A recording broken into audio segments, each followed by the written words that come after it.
Austin 316 says I just whipped your...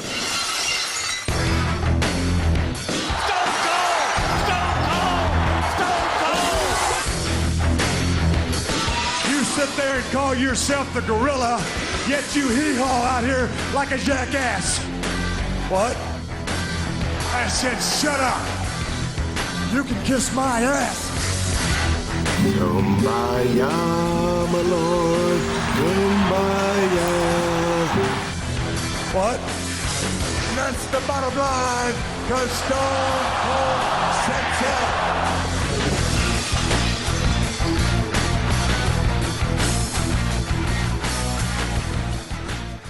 Welcome to the Bottom Line Wrestling Cast, where we are breaking down the career of Stone Cold Steve Austin each and every week here. This week is episode 71, and it's called Daddy's Little Girl. And we are covering December of 2000 into January of 2001. I'm Mike Prue, along with JV, as always. JV, how you doing? Doing well. I guess. I mean, yeah, life's still kind of fucking weird, but we're getting there. That's just the way it's been, so we just... My head spins every time I turn on social media. There's a new fucking conspiracy theory.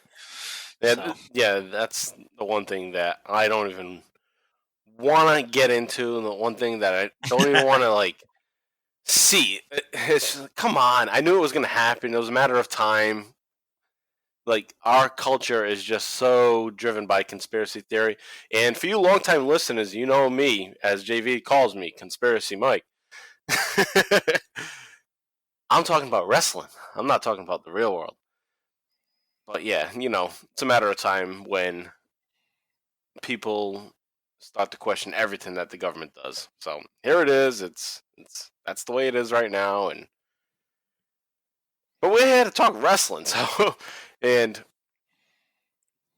I went on a little slight rant on our recent episode of the Extreme ECW Livecast about what's going on. And that episode came out today on the Book in the Territory Patreon $5 tier feed. And I didn't want to do it again with this episode. So I want to kind of keep this strictly to wrestling. And I know JV is totally in agreement with that. But fuck the world right now. Let's get back to old school wrestling.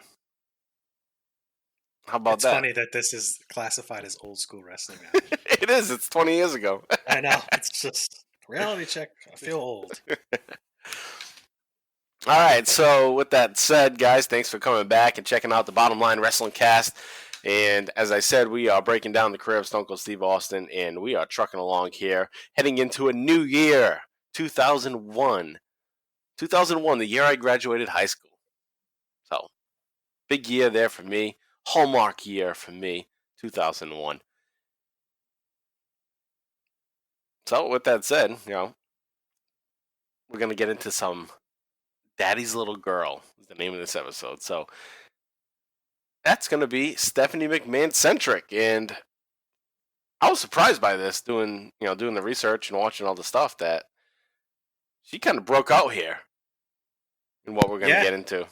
Over the past month here, you can kind of see her really become less annoying in the bad, not talented, annoying way. Right. And now just more annoying in the way she's supposed to be annoying, and that's as a convincing heel that's better at her craft. Absolutely. That's exactly what I thought, is that, wow, she's not annoying anymore. She actually learned some things, and she's doing pretty good now. And, of course, she has the help of Stone Cold Steve Austin to make it easier for her. And we'll get into all that when we get into the episode. But before we get into that, I do want to bring up that you can follow us. Follow us on Twitter at BottomLineCast. You can follow me, Mike Prue, at MPRU83. You can also follow JV at John Van Damage. Don't forget the H. As our special guest host last week mentioned, Jay Free, that you need to have the H in there because some people might think it's Jon Van Damage. So it's John Van Damage. Only beta Johns. Yeah, don't have the H. You have to be an alpha. Only alphas like me have the H in there. If you drop the H, feel bad for you, son. I got 99 problems, but an H ain't one. Oh, good one there. So we are also on YouTube. So if you want to be the 14th follower of that, you can go to YouTube and go to Bottom Line Wrestling Cast and listen to us there. And look at our logo the entire time that it's playing. Or fall asleep to it, whatever you want to do. But it's there on YouTube for your convenience. So check us out there. And without anything else, JV, anything else to say? Well, actually, yeah, might as well bring up. We just mentioned Jay Free here. So last week we had a special bonus episode. It wasn't even really. It's almost last week because we dropped it on Friday, right? Thursday, I think. Yeah.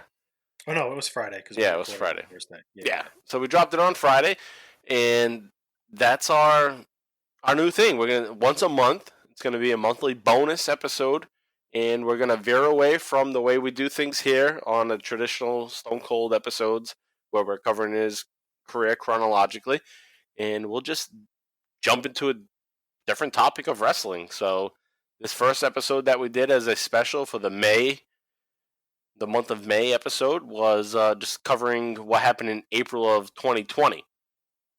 So that was kind of like a pilot episode, I would say, where we didn't know exactly. We had a whole format ready to go with different segments and shit, but we talked about our first segment, which was what has been going on, in the past few months in wrestling, and that took like 2 hours. So we weren't going to continue going on and on and on.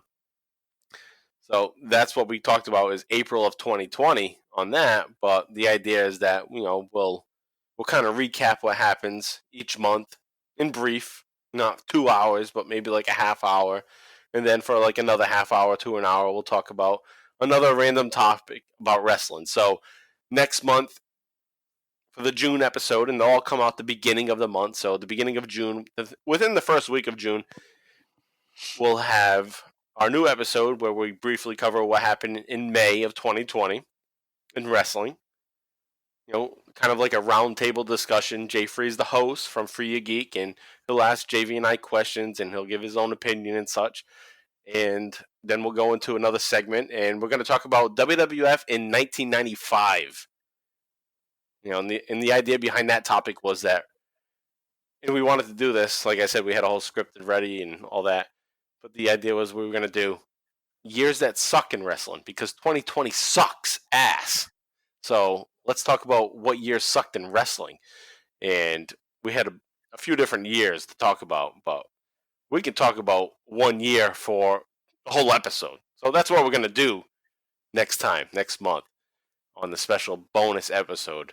And we're going to talk about 1995. So if you want to go back into WWE Network and check out some 1995 shit to prep yourself for what we're going to talk about, go ahead and do that and join in next month with us for that bonus episode when we're going to shit on a lot of 1995, but there's also some hidden gems in 1995 that we'll talk about too. So that's one of our new things going on here on the Bottom Line Wrestling Cast. So I hope you enjoyed the special that we had last week, and like I said, get ready for it next month with WWF 1995. And Jay Free did a great job. That guy's a pro. I mean, he just has it, being a host and asking questions. Our show's a different format where we're just kind of reviewing and talking about Stone Cold. But in the other format that we do with Jay Free, it's like interview style, discussion style. So it's something different. And JV, what's your thoughts on that? Not to be like Jay Free, but I figured, hey, might as well ask you what you think of what we did last week with that special bonus episode.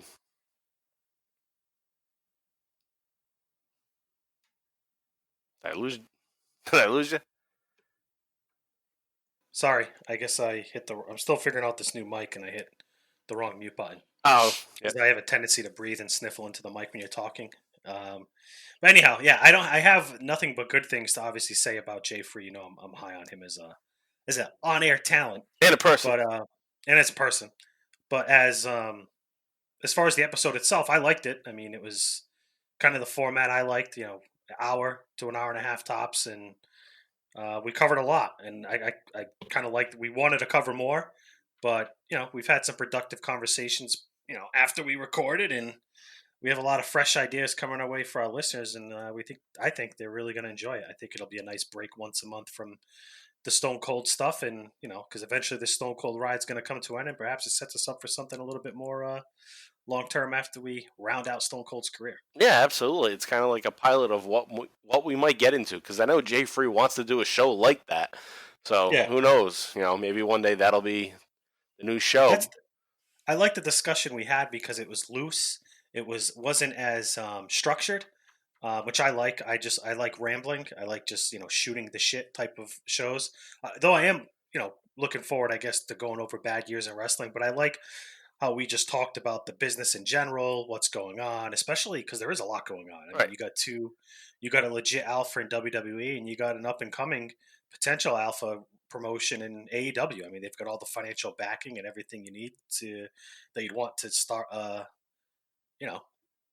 primo tier fucking wrestling company. Right. And they look like they're going to stick around for a while, and they're doing the TV thing better. So yeah, and that's definitely what we're going to cover. That's going to be our first segment every episode, is to just recap what's going on currently, which I miss talking about, because we used to do that on our old show that we were part of, is to talk about it. And it would be nice to just get back to it. Not like we did at a time where we fucking watch everything, You can miss a week, whatever. You just fucking have an idea of what's going on and just bullshit about it. Yeah. Yep. So, yeah, there's that. And check that out if you haven't checked it out. Our first special. So, let's get into this week's show, though, with Stone Cold Steve Austin and Stephanie McMahon. I called it Daddy's Little Girl. I originally had it as Stephanie, but I thought that was too blah. So I thought, Daddy's Little Girl works, because it does. McMahon says it a bunch of times. Stone Cold even says it at one point.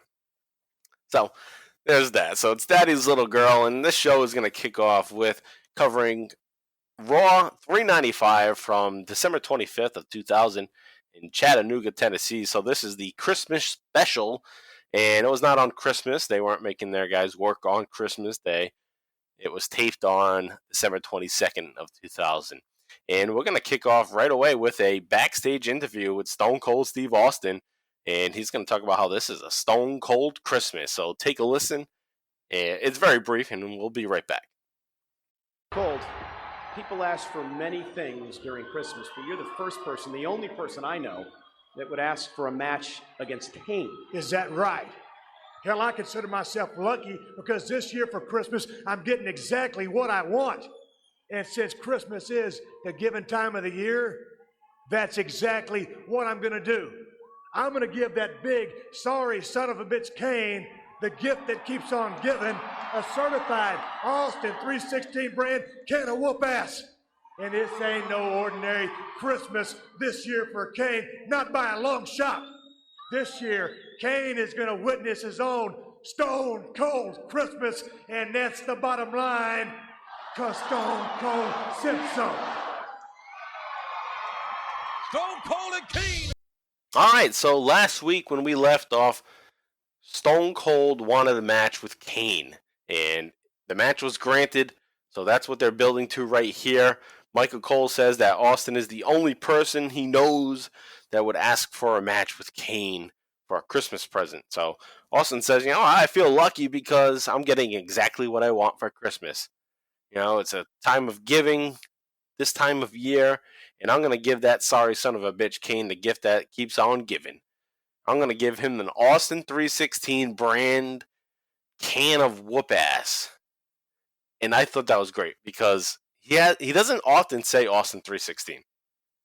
No, he doesn't. Very rarely comes up where he says Austin 316. It's obviously part of his clothing, and it's in the audience with the signs and all that, but he doesn't say it. So he says it there. So that stood out to me. And he says, this won't be an ordinary Christmas for Kane. Not by a long shot. One of the low-key Stone Cold Steve Austin phrases to sneak in. One of his vocab phrases there is that, not yet, not by a long shot. So there it is there. And he says Kane will experience his own Stone Cold Christmas, and that's the bottom line, blah, blah, blah. And then we get to the match at the end of, well, actually, no, it's not at the end of the match, end of the show, rather. It's in the middle of the episode. And I have referenced a few times that when this happens, when Austin is wrestling in the middle of the show, that almost always means that he's going to leave and get some time off. Like, all right, Austin, you can go. Because this is, 3 days before Christmas. So it's basically like they said, all right, go get a little break. It's Christmas time. You can fight in the middle of the show. See you later. Go ahead. So that's what I think happened here, but who knows? So this match kicks off. It's Stone Cold Steve Austin versus Kane. It kicks off at 40 minutes into the show, and it's going to go to the 49-minute mark. So what we have here to start off is William Regal heads to the ring, and Regal talks shit about Americans, how they fart, they burp, and, they're eating so much food during the holidays. And Regal says, parents shouldn't fart and burp in front of their children. And my first thought was, well, I guess I'm a bad parent because I'm farting and burping in front of my kids. and they make fun of me for it. So it's a household thing. It's fun. So we move on from there. Now, of course, Austin gets to have his match in the middle of the show. Like I was just saying before, he's going to get his jump start on Christmas and get his time off. And Austin heads down to the ring. He takes his vest off and he just gets right in there. They start to go blow for blow, him and Kane. And Kane's going to take control for a moment.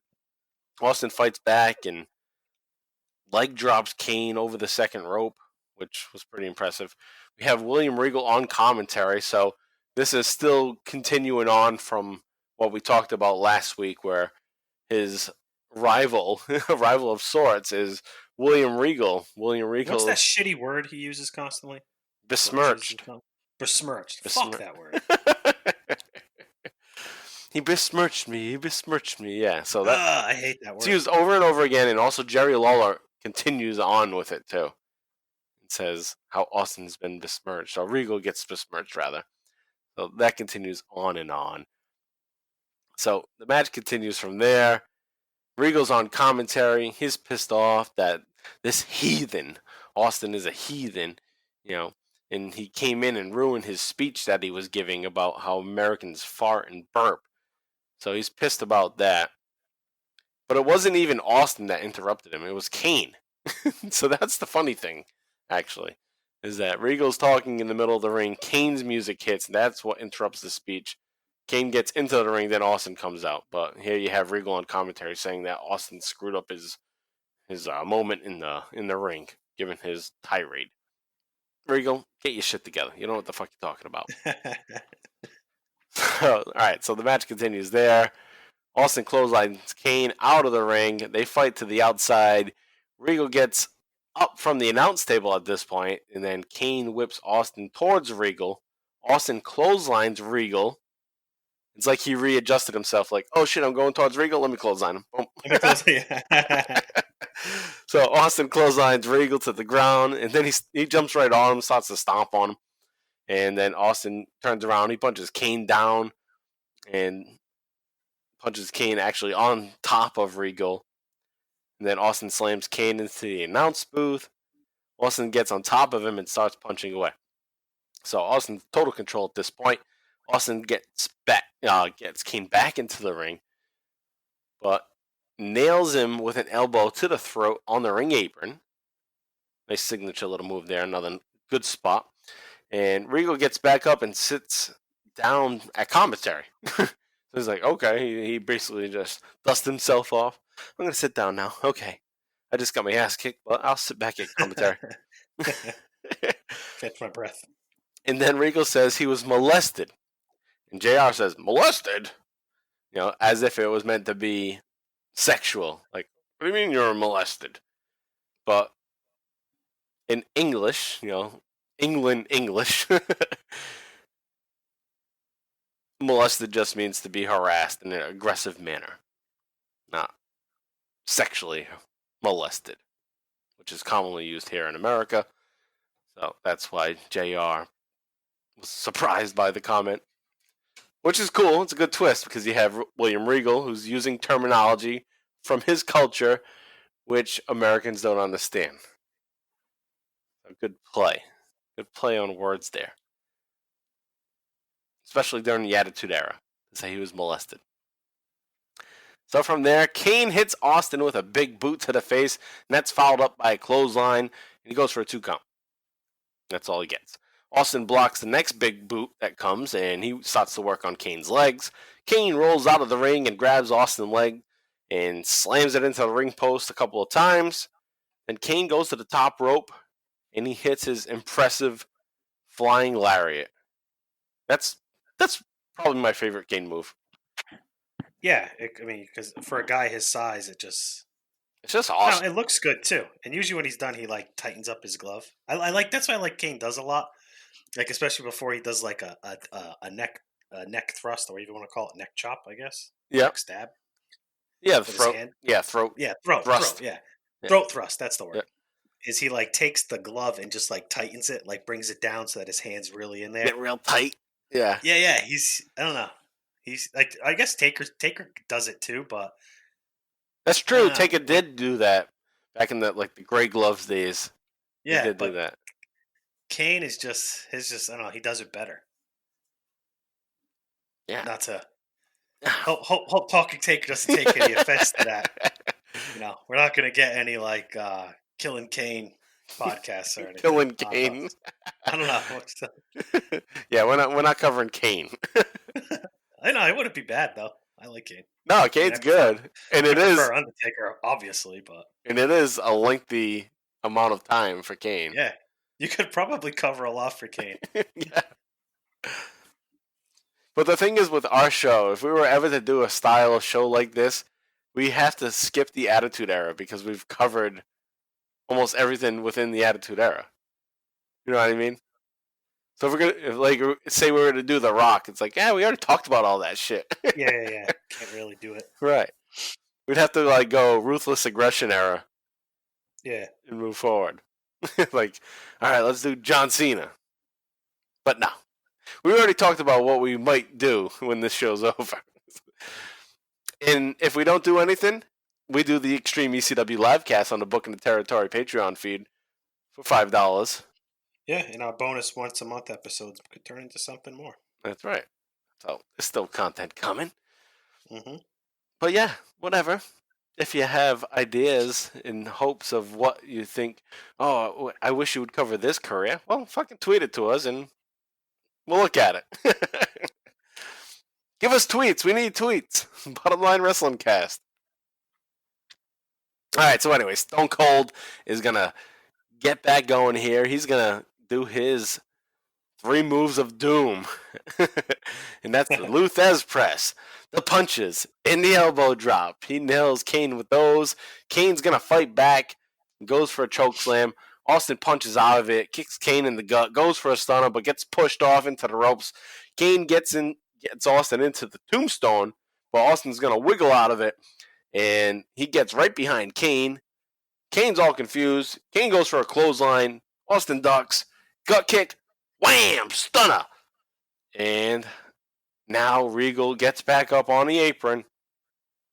And Austin is distracted now, so Austin goes up to him, punches him, and slams him in the head from one turnbuckle to the next turnbuckle, and then knocks him right off the apron.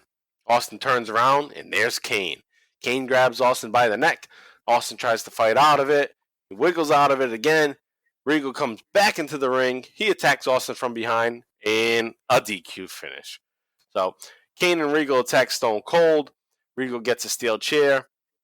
Kane holds Austin, but Austin is able to kick Regal in the gut, and then the mule kick to Kane. He grabs the chair, and then fucking beats the hell out of both the guys with the chair. So Austin walks off into the night with his road sodas, his Steve Weisers. Road sodas. Because that's what he's doing. He's hitting the road, giving these beers. Give me fucking 4 beers. I'm about to hit the road here. So he grabs those. He taunts Kane as the show runs off. And that concludes that. So that's kind of just like a Christmas episode. There was not much build to it. It was, the week prior on Smackdown, he demanded a match with Kane because Kane got involved. So here's the match that he gets, and Regal is still lingering around, causing the DQ. And although it ends in just a DQ finish, that's confusing to me. Why not just let Austin win on Christmas? Like, nothing's going on with Kane. Nothing's building up for Kane. Nothing's building up for Regal. Why does Austin have to just win by DQ? Fucking stun Kane, win the match. Merry Christmas. Stone Cold Christmas. Stone Cold said it's going to be on to 2011. Right. Yeah. Oh, 2001. 2001. I added a one there. So Stone Cold, said it's going to be a Stone Cold Christmas, but he fucking gets a DQ win. That sucks.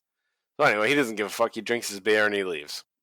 But now we move on and we get into what's really the heart of the story that we're going to tell on this episode is the Stephanie McMahon story. Stone Cold and Stephanie. And that brings us to Smackdown 70 from December 28th of 2000.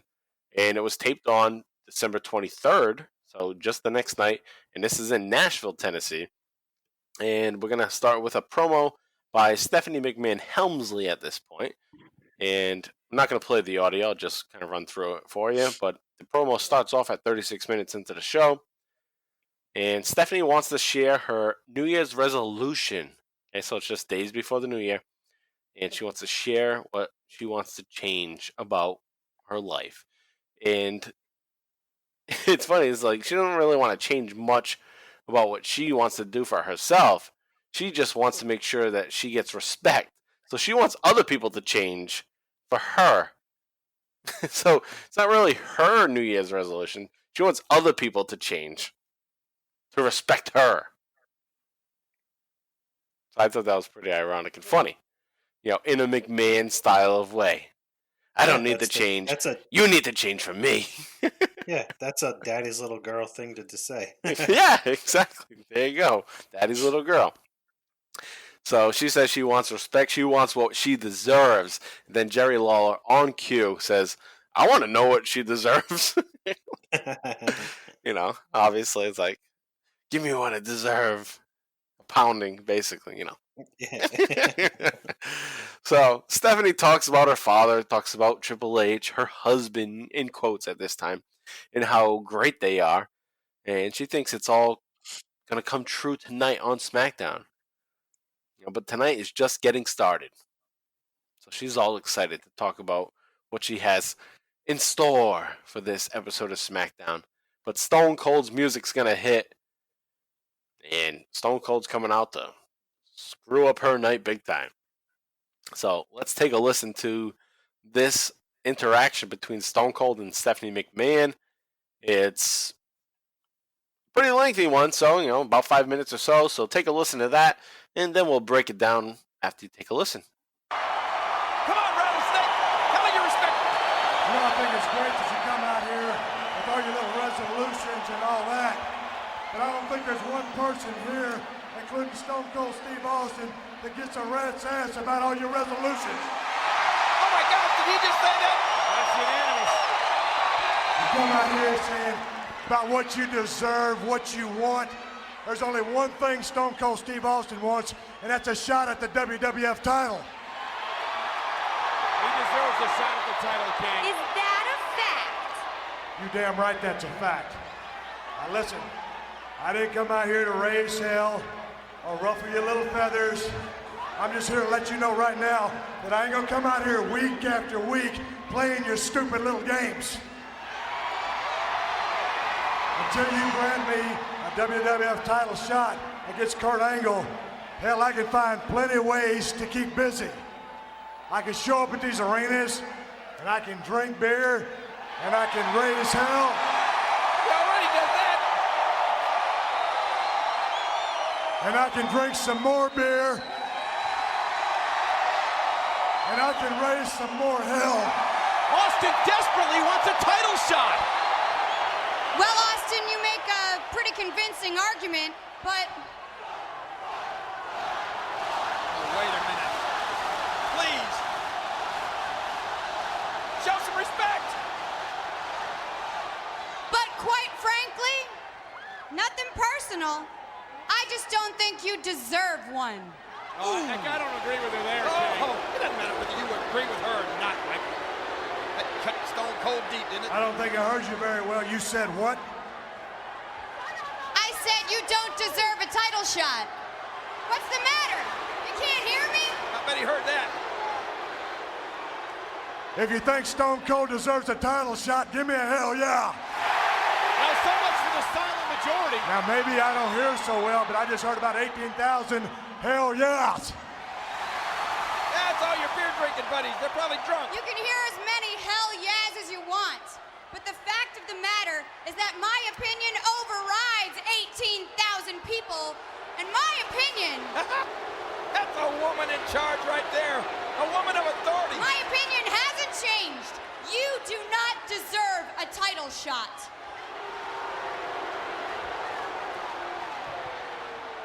Well, then I guess that's all you had to say. And since you ain't gonna give me a title shot, I guess you probably don't mind if I drown my sorrows with a couple of beers. Oh, no. Oh, see? Boy. Hiding in the bottle. That's a shame. I hope he's not just going to sit out here and drink beer the rest of the show. We got a show to do here, Austin. It's the last one of the year. This is supposed to be... Oh, great. Look at this. Happy New Year. Isn't that disgusting? Disgusted by it, appalled by it. Right. If Stone Cold wanted a title shot, she said no way. Hold it. I didn't come out here to be rude to you, Steph. I mean, just because your last name's McMahon, just because I hate your daddy's guts, I hate your husband's guts, and you don't think I deserve a shot at the title, I don't mean ain't no reason you and me can't drink a beer together. Stephanie doesn't drink. Austin wants to drink a beer with Stephanie. Why, her motto is lips that touch liquor will never touch hers. What do you know? What do you mean? I'm a longtime family friend of the McMahons. Drink up, woman. Here's to you. Oh! What in the world has he done? That's a Texas-sized toast. That's a rattlesnake. That's a $10,000 crap if it costs a penny. That's a designer outfit. Look at the look on Stephanie's face. What? I can't help but notice you ain't drinking your beer. Don't you like beer? Yeah, I like beer. Well, if you like beer and you ain't drinking one, I guess you're trying to send me some kind of message. Message? I'm sending you a message, all right, Austin. Well, the message I get that you're trying to send me is that it's okay to waste a perfectly good beer. No, she don't want to drink with No, you. I'm with you. Normally, Stone Cold Steve Austin doesn't like to waste a perfectly good beer, but I think in your case, I can make an exception to the rule. What's oh no! What is he doing? Happy New Year, Stephanie! Stone Cold style! How dare that barbarian, that ruffian! I think you just got what you deserved, and that's the bottom line, because Stone Cold said so. King Stephanie is humiliated! She's got to be embarrassed! I'm embarrassed! I'm in shock! I'm embarrassed for the whole human race! Stone Cold Steve Austin pouring beer all over Stephanie! This has got to be the most humiliating moment of Stephanie McMahon Helmsley's life! Look at her! She looks like a brown princess! All right, so Austin gets into the ring there. He says, I don't give a rat's ass about your resolutions, which is always great when he pulls out the rat's ass. The rat's ass line. And Austin wants a title shot. That's what he's all about. I want a All about WWF that title shot. belt. Yeah, that's what he's all about, though. That's what he's always said he's about. He's always about winning and being at the top. Right, and if you're not in the WWF to be the WWF champion, then why the hell are you here? Yeah, that's why he really has no friends. Right. Who does he ever really count on besides like JR? And he's even had beef with JR. Right, he's the first person he ever stunned as like an admin type guy. Was JR. Was JR, yeah. Yeah. So Austin goes on to tell Stephanie he's not going to come out here week after week and play her little games. Basically saying, I'm not going to do the same shit I did with your dad week after week. Fuck that shit. We're done with that. I'm Stone Cold Steve Austin. You're going to give me what I want, or I'm going to make your life hell. You're not going to make my life hell, is essentially what he's saying. And Austin says he's gonna drink beer and raise hell in every arena if that's what it takes. And I can drink some more beer and raise some more hell too beyond that. So the crowd starts to chant. And I wasn't sure exactly at this point what the crowd was saying. I thought I knew, but I wasn't sure. And then as the episodes went on, it became clear what they were saying. And they were saying slut. Slut to Stephanie. Fucking slut chants.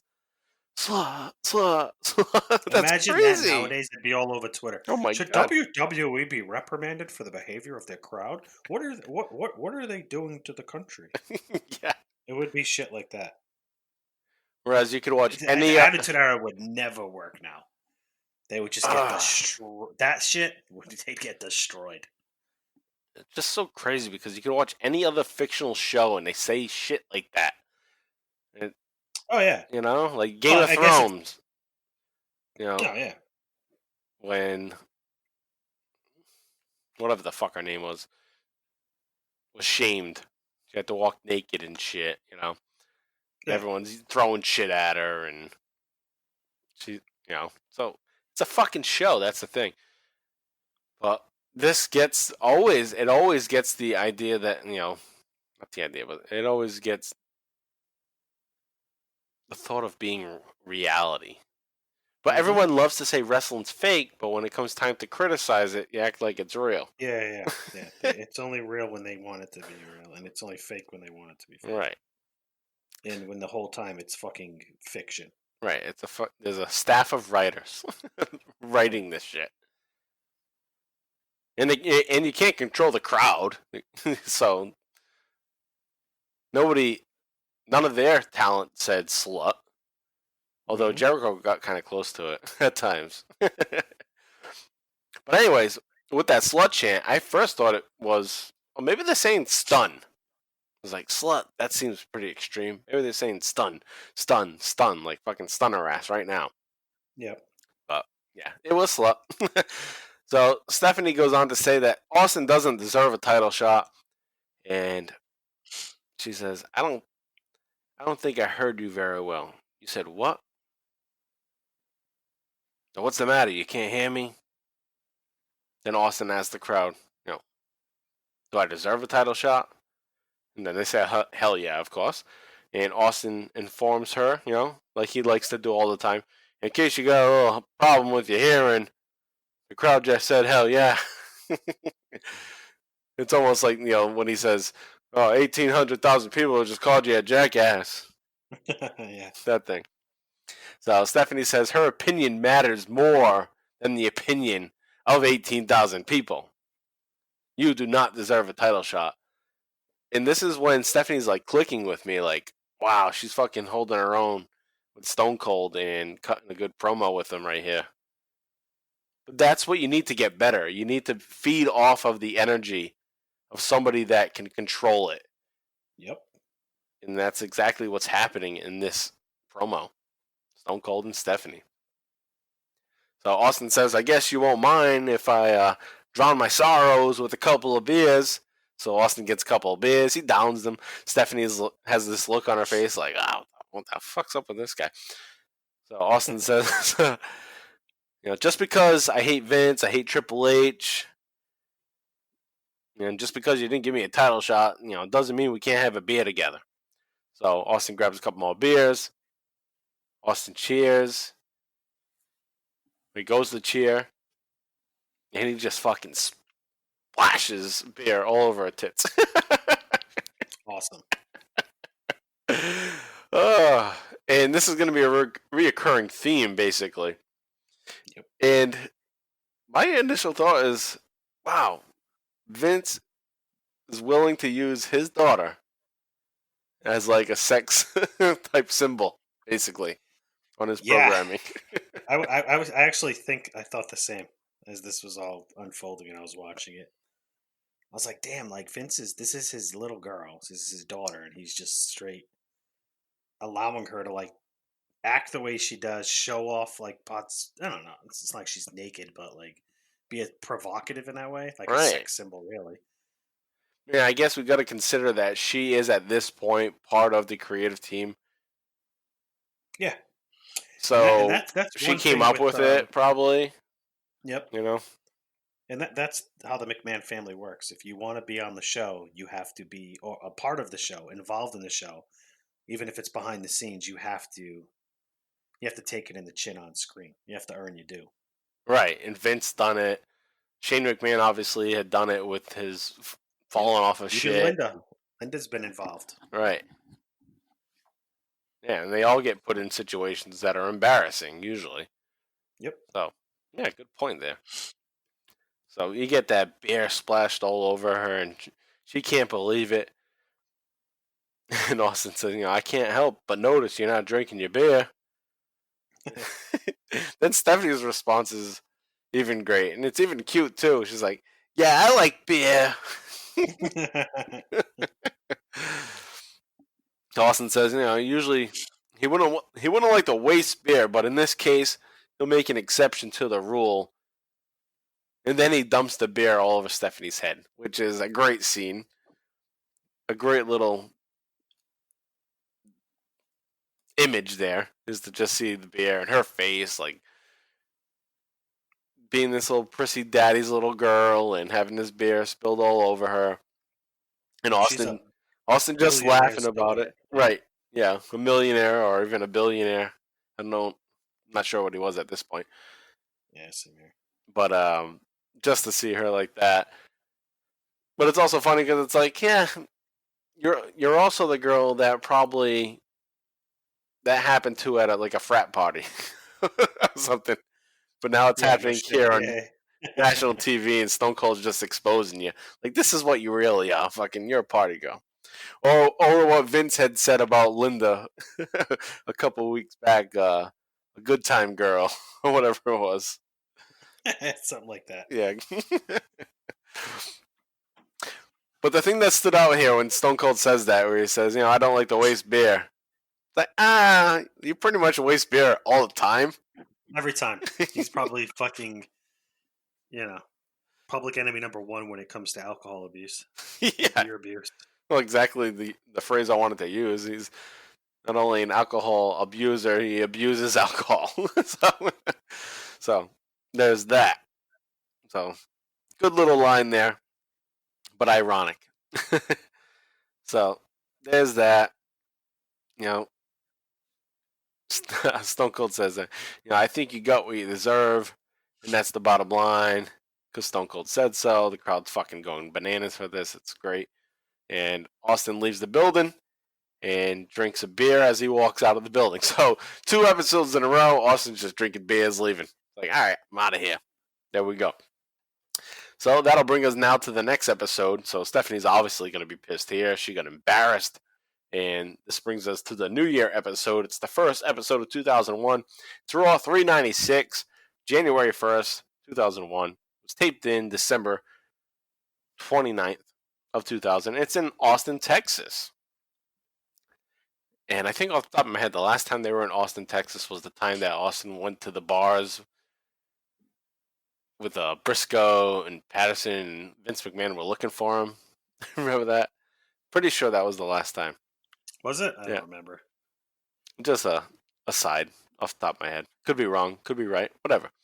Anyway, so we have a series of segments. So this is one of those episodes of Raw where Austin is broken down at the segments throughout the night doing goofy shit. Kind of like the CEO 316 shit where you get little clips of him throughout the night. So that's what we have here. So to kick off the show, Stone Cold's going to arrive. Keep in mind, he just embarrassed one of the bosses, Stephanie. So take a listen to what happens as he arrives at the arena. It's New Year's night and Stone Cold Steve Austin is in the house. Steve, listen, I was told as soon as you get here, Stephanie's demanding that you come to her office. Oh, she's demanding that I come to her office. Well, it better be about my WWF title shot because I'm just dying to open up a big fat can of whoop ass. All right, so obviously a very quick segment there. Earl Hebner of all people, fucking Earl Hebner, is going to tell Austin that Stephanie is demanding that Austin goes to her office. So Austin says, better be about the title shot, or I'm going to open up a can of whoop ass. Of course, it has to be Earl Hebner. Fucking dickhead. Stephanie wants to see you. I thought a better person to have done this, though, because this person that I'm thinking of has done previous things like this in the past that we've talked about, where they have to go running to the person to rat them out or to give them information. And JV, off the top of your head, do you think you know who I'm talking about? Who is this little rat, basically? And we did talk about him last week on our special monthly bonus episode, where he was kind of like a stooge of sorts for Vince McMahon, But not one of his actual stooges? Right. Just a reality backstage stooge. He was always looking into the dirt sheets and wanted to know all the information and would spread all the rumors about what's going on. I'm having a brain fart. And he just passed away, so... Oh, the Fink? Yeah, the Fink. So I thought the Fink would have felt good in this segment, running up to Austin. Oh, she's raving crazy right now. She wants to see you. Kiss ass. You remember when he was doing that not too long ago? Maybe like in '99. Yeah. But he wasn't like that. Was like few and far between. Outside of that, he never really shows up again on screen, does he? No, not much. In that capacity. Yeah. No, he's just actually in a couple of years, I think he'll be back in some segments with ring announcers. Tony Chimmel. Oh yeah. All right, so from there now, Austin is going to meet with Stephanie, and Stephanie has a new job for him. So let's take a listen to what this new job entails.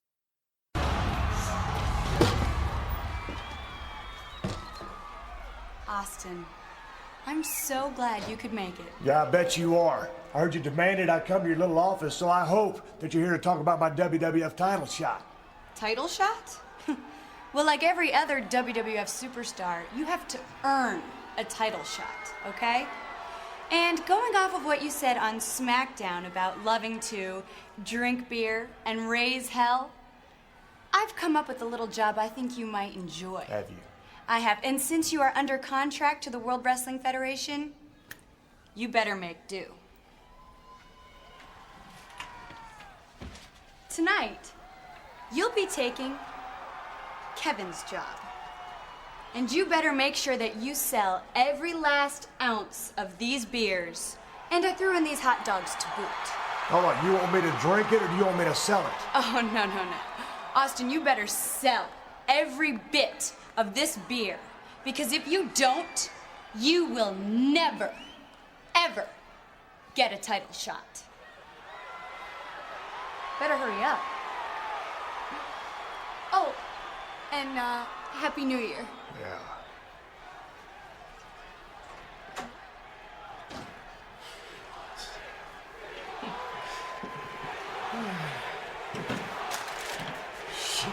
All right, bud. I say you ought to do what the lady says. And good luck there, Mr. Austin.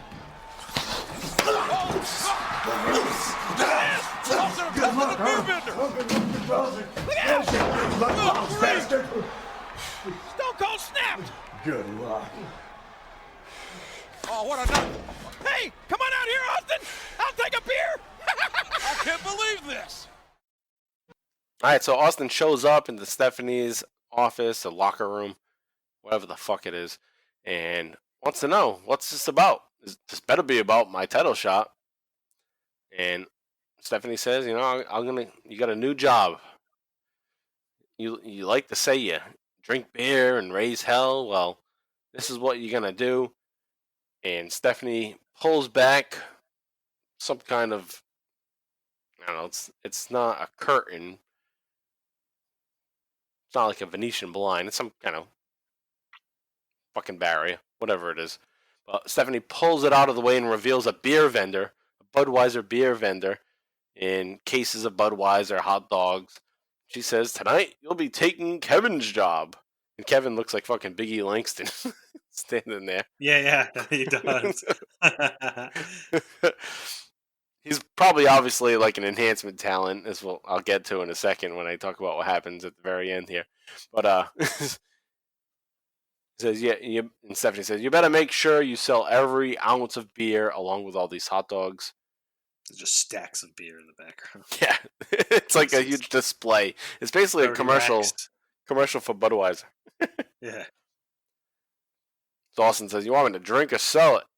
Drink it or sell it. And Stephanie already said she wants you to sell it. So, Austin, you listening? Pay attention. And then Stephanie goes on to say, Austin will never get a title shot if he doesn't sell all of it.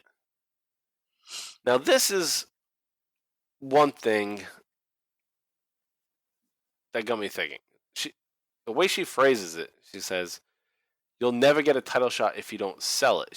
She doesn't say, if you sell it all, you get a title shot. Right. But I guess it's just phrasing, and it's not going to matter in the end. But just keep in mind, that's what she said. So they could they could say, oh, no, we never said we were going to give you a title shot. That's not the way it's going to go, but that's what happened here. And at this point, that's all Austin was concerned about is winning the belt and being the champion. Right. He wants his shot. All he's concerned about. He does so. The fact that, hey, that leaves the door open and it's not necessarily closing the door is enough for him to basically do whatever the fuck or they ask him to do or wrestle in any type of match they need him to wrestle in. Yeah. He's got tunnel vision at this point. Right. Like he probably didn't even catch, that in her statement like you did. Right. And it's not even going to matter because they don't recognize that phrasing anyway. They just go with the whole idea that, all right, if Austin does this, he's going to get a title shot, essentially. But my first thought when that was laid out to him, that, all right, you're going to sell all this. I thought, well, Stone Cold Steve Austin's fucking rich. Well, why wouldn't he just buy all the beer? I thought that too. I'm like, why wouldn't he just buy them all? And I forgot where this lands. Yeah. I forgot where this lands as we, Me too. Obviously, I know now. But. Right, we'll get to that, but I was pleasantly surprised with the outcome. I was like, all right, that's better than what I just thought. I thought the same thing. I was like, this is bullshit. Like, how's he get out of this? And then I thought, why don't he just buy them all? Right. He's fucking loaded. So we move on from there. Oh, and one last thing is that the beer vendor, the Biggie Langston guy, Kevin, he goes up to Austin and says, good luck, Mr. Austin, and then slaps him right on the chest. Then Austin immediately looks at him like, what the fuck you thinking, man? And beats the hell out of him. Hits him with a good slap. I got to give props to that guy because the shot, when Austin throws him against the door, he takes that door. He sells that door hit well. Oh, yeah. That's the door. He throws him over a couch, too. Yeah. So obviously he was a worker, but we never heard from him again. So this was in Austin, Texas, so maybe there was some indie promotion Texas. I mean, obviously there's indie promotions in Texas, but maybe you worked for one of them. Maybe it's Biggie's dad. Could be. All right, so we move on, we continue, and we go on to the 24-minute mark, and Stone Cold's on the job, so let's take a listen to that. It's less than a minute, so it's a quick one. So take a listen, and then we'll break it down. Uh-oh. Austin, it looks like you're eating up all your profits. That's real funny, Steph. I'm having a real big problem with my mustard here.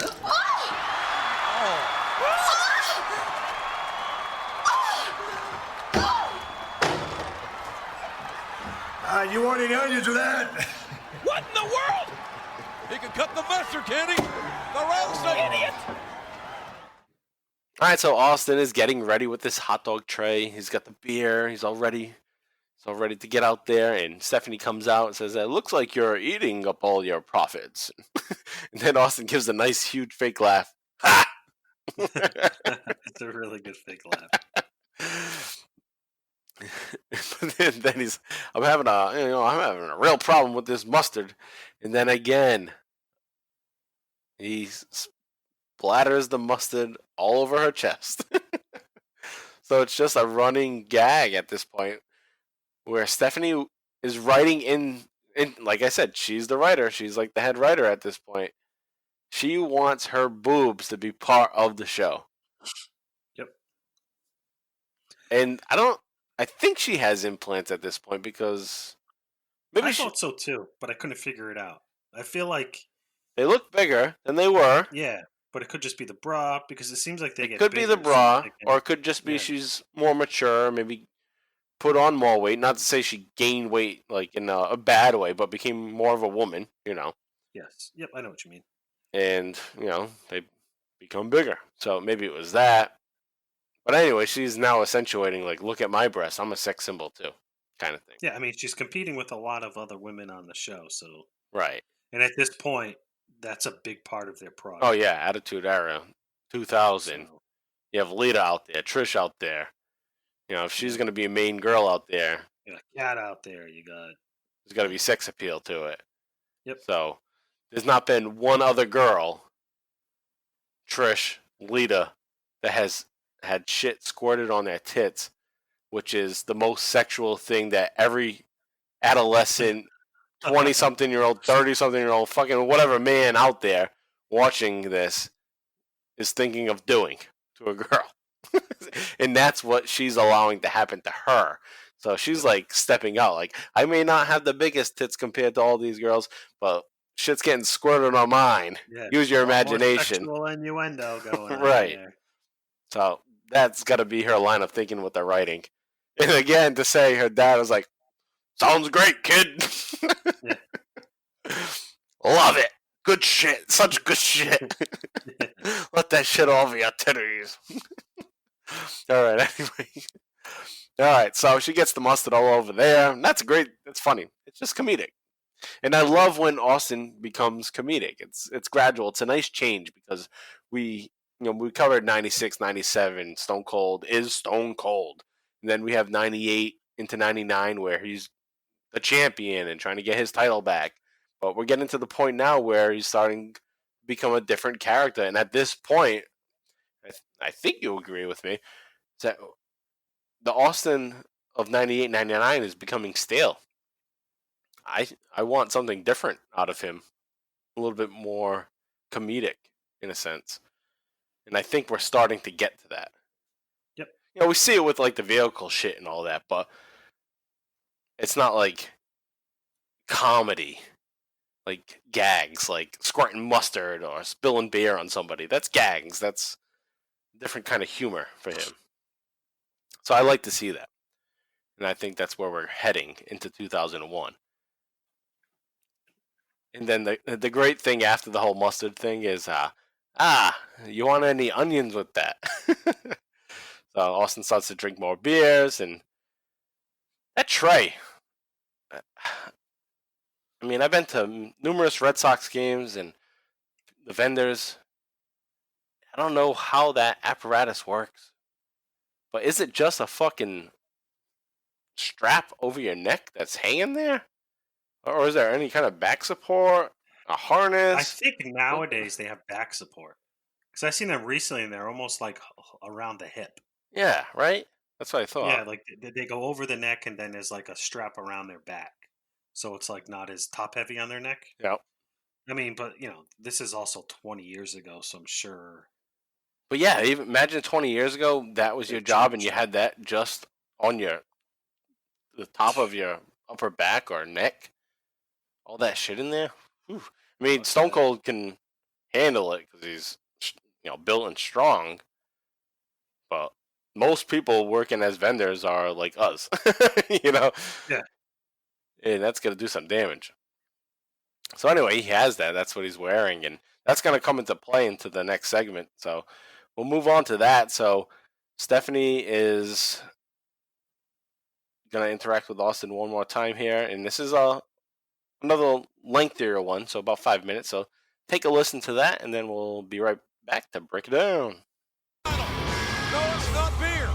It's the WWF title. And Steph, last week you came out here talking about your New Year's resolutions, and nobody gave a rat's ass about what you had to say.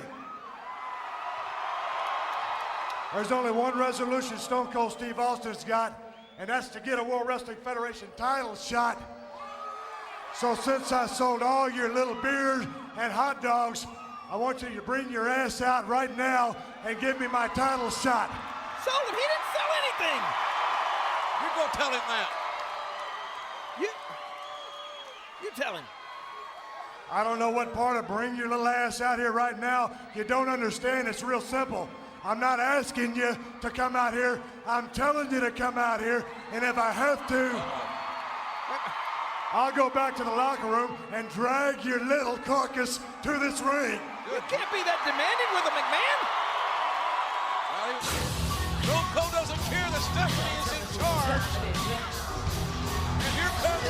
He better care. Here she comes. Here she comes. Is right. She's changed her blouse. He's ruined that probably $3,000 or $4,000 blouse she was wearing earlier. A while ago it was $1,000. Oh, appreciating every 5 or 10 minutes. It's got a little mustard on it. No matter what, it was her favorite blouse, and it's ruined. And she's the most dominant female ever in the World Wrestling Federation. She's got the power. Well, I'm sure Stephanie's not concerned right now that her mother is under heavy medication. Well, that's good. From her nervous breakdown. You know, the New Year's, all those fireworks going off. Mr. McMahon, I heard, had her heavily sedated so that she wouldn't be traumatized by all those loud noises. Who the hell do you think you're talking to? There you go. Put him in his place. A complete bitch. What? Wow. Okay, Austin. You really must be quite the salesman. Because I gave you a ton of beer and hot dogs to sell. And I haven't seen you sell one drop or one bite. Now, I think you either... Hey, wait a minute. Yeah, what? I don't know if you hear him or not, but they're calling you a slut. Ah! This is awful. I don't care what they call me. But Austin, I think you either gave all that beer and all those hot dogs away, or you ate and drank them yourself. Bingo! That's what he did. You calling me a liar? Don't do it. Maybe. Or maybe I'm just calling you a beer-swilling Texas redneck.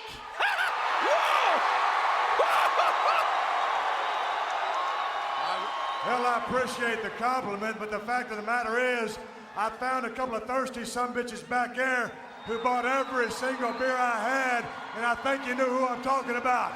What? You guys enjoying the beer? You're damn right.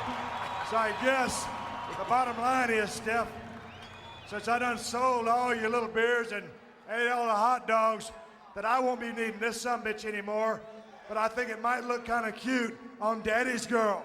No, wait a minute. Daddy's Girl's not a vendor. She don't... You know, that's... You might want to be careful when you take that thing off. It's kind of sticky. I made a big mess of it. Well, that's real cute, Austin. But if you think for 1 second... Ah, shut up! See, I don't give a rat's ass what you think. The only thing I care about right now is my WWF title shot. So how about it, woman?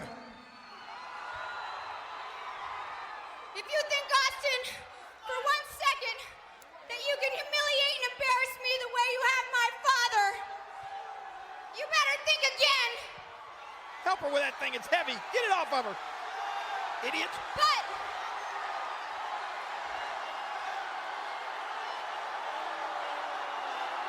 seeing as how I am a McMahon, and I am a woman of my word, then I will have to put you in the mix tonight.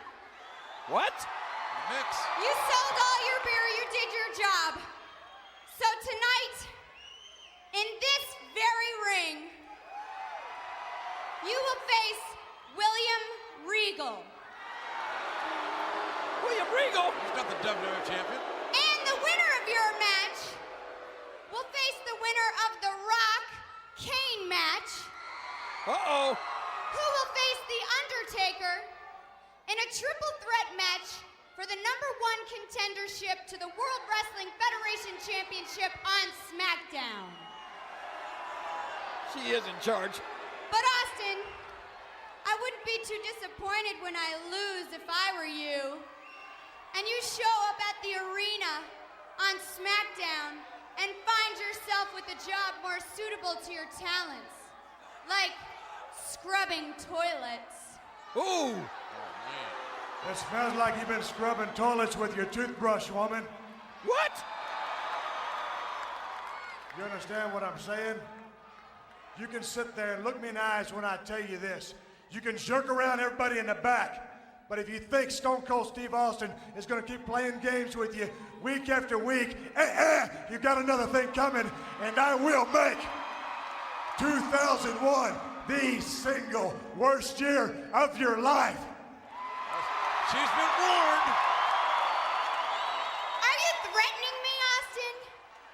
Because if I were you, I'd be more concerned with my match against Regal tonight than threatening me. Now get this thing off me! Well, since you've been so sweet to me, I guess I could give a lady a hand. Let me help you out there. What? Oh, oh God! Oh my God! Good grief! Oh my God!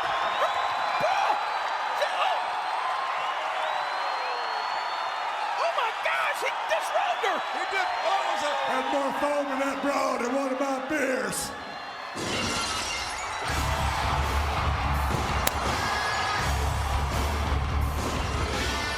Good grief! I don't know. I'm speechless. I can't believe this.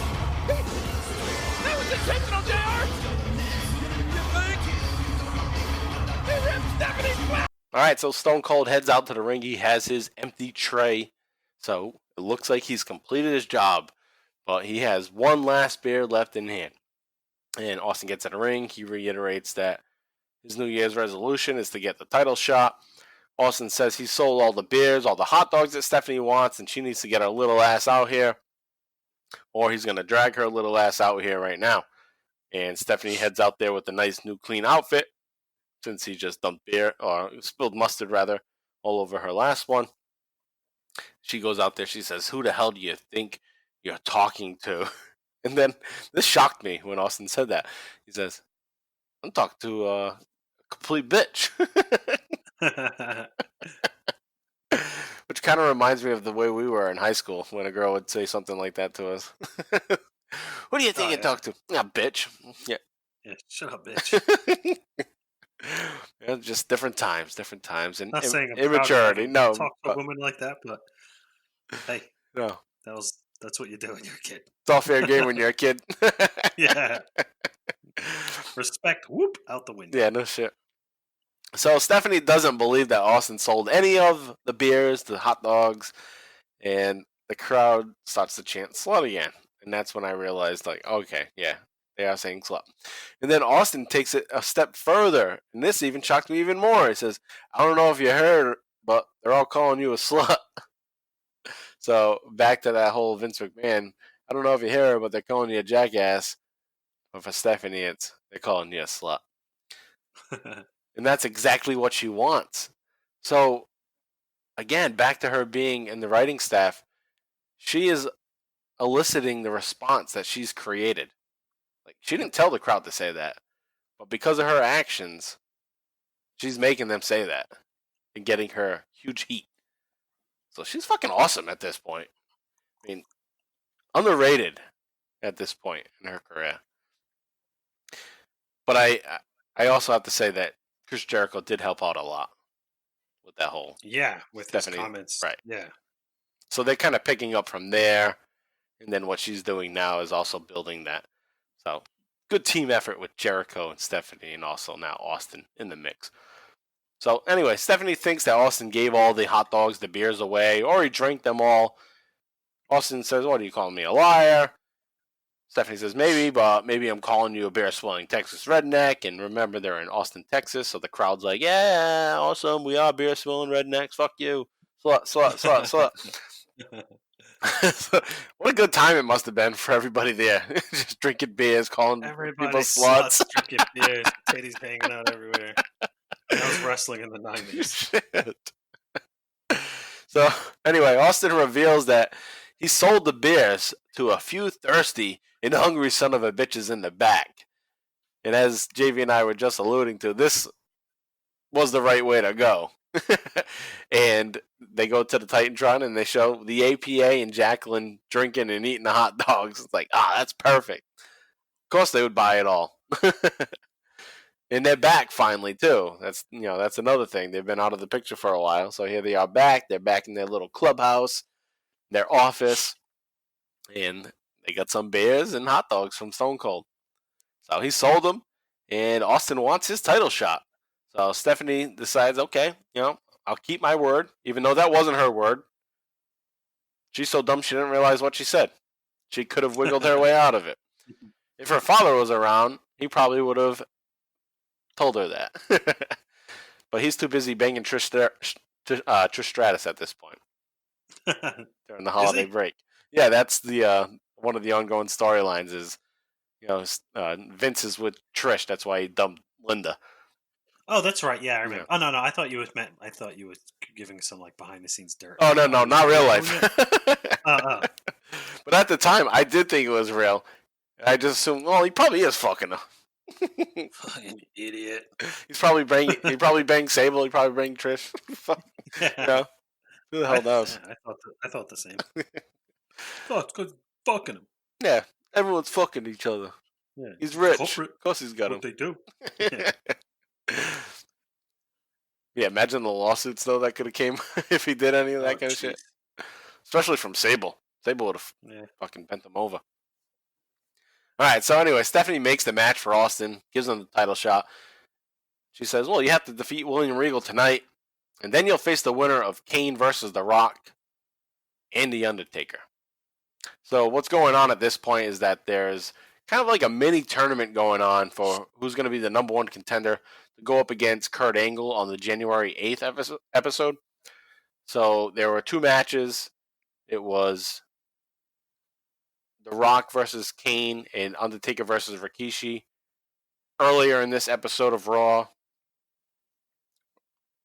Is it Raw? Yeah, Raw. Raw from January 1st. The Undertaker defeats Rikishi with a DDT because he obviously can't do the last ride to him, so he beats him with a DDT. And later in the show, The Rock's going to go up against Kane. So it was supposed to be the two winners go up against each other and get the title shot against Kurt Angle. So now it's been added that there'll be this additional match, William Regal versus Austin, and the winner of that will be part of a triple threat match on Smackdown that Thursday coming up. So Austin gets his opportunity. Steph says that Austin doesn't win. If he doesn't win tonight, though, he'll be scrubbing toilets on the next episode of SmackDown. So Austin responds that, it smells like Stephanie's been brushing her teeth with brushes that have been in toilet bowls. It's like, kind of goofy, but it's not the first time that he's made fun of her breath. So it's become a running joke. Steph has bad breath. So Austin says, he's going to make 2001 the single worst year of Stephanie's life. And Austin helps her get the tray off. So Austin puts that tray on her that we were just talking about. And Stephanie has it on her shoulders at this point. And then Stephanie's like, can you at least help me get it off? And I was like, all right, yeah, I'll help you off. I'll help you get it off. And then he takes it and he rips it off. And then she's left there. I don't know how this happened. It's like a fucking magic trick. The shirt came ripping off as the tray was pulled off. So it shows like how well thought out it was because like the whole mustard incident. So all right, I got to get this first shirt dirty. And now you're going to wear a new shirt, and this shirt's going to be specially equipped to get pulled off from this fucking vendor's tray. So, no? Yeah. You know what I mean? Yeah, no, I agree. It was kind of like set up for that. So anyway, the way he goes in and kind of, if you look the way he kind of like secures it before he pulls it off. You know what I Yeah, mean? Like it's not like fluid. It comes across as fluid, but if you watch it, it's really not. yeah, and the shirt probably was like velcroed in the back. You know what I mean? Because it was short sleeve, like no sleeves really, like tank top. So probably just ripped from the back as he pulled and came off with it. So anyway, it comes off and she's just in her bra. And again, it's more of that. Hey, look at me! I'm a sexual symbol too. You know, you can call me a slut, but that's just putting me over and getting you mad even more, and putting me right up there with the other girls. But Austin's gonna have something to say about that, and he says, there's more foam in that bra than in one of my beers. Look, pretty cool segment. Stephanie was great in it again, so she's on a roll here, Daddy's little girl. And then we get to that number one contenders match, Stone Cold Steve Austin versus William Regal. It starts off at 1 hour 24 minutes and goes to the end of the show at 1 hour 36 minutes. And what we have here, like I said, is just they're building up to this title shot. Austin's got his chance here. So this Regal occasion is going to continue. Regal goes out there. He talks some bullshit like he always does. But Austin's going to come right out there and sought to go at it. This is much different than the match we talked about last week, where it was more of a technical style match. This is more of a brawl. And we get a surprise, though, right at the top of this match, is that Stephanie is the special guest referee. So that's an added twist there. Stephanie wants to try to prevent Austin from winning. So that's why she's out there as the special guest ref. So cool little booking there. I thought it was because, as we see, Steph does a really good job as special guest referee. Yeah, I was like, she's actually like when she's, counting when they're on the outside and she's counting. right. Yeah, I was like, wow, she's actually like counting and it was like a legit count. Like sometimes they're like 1. Well, she wants to count them out, so that's why she's going at like a normal pace. Yeah. But she's also doing, the thing where if Austin's choking Regal, she's gonna count. Yep. Like, if you don't stop choking by 10, I'm gonna disqualify you. So it's real good booking because she wants to disqualify him, and he's just like pushing it to the limit enough to not get DQ'd, and she's following the rules as the referee too. So pretty cool. There's a spot where Austin pegs Stephanie off, of course, as always. So that's pretty cool there. And like I said, it's a different style, but Stephanie is gonna find herself falling out of the ring, and that's because Austin is gonna gently push her ass out. There's a spot where Austin's about to get the win. He's going for the cover. And Stephanie goes down to make the count, but she acts like something's in her eye.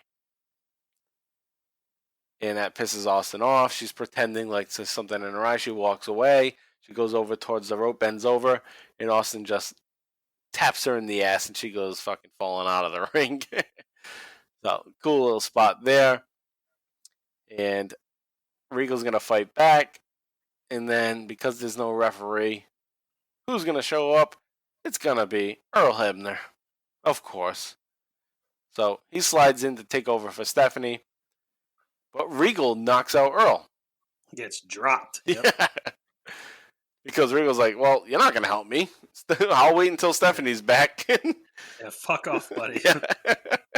You're not the real ref. Fuck off. So, Regal rolls Stephanie back into the ring so that she can continue as the official. Austin hits a spine buster on Regal, goes for the cover, but Steph is still selling her injury in the corner of the ring. Austin goes over to her, grabs her by the hair. Regal comes from behind and rolls up Austin. And Stephanie makes a fast count. And Regal wins the fucking match. Regal earns the opportunity to fight in that triple threat number one contenders match on SmackDown. Stone Cold got screwed. Stone Cold got pinned.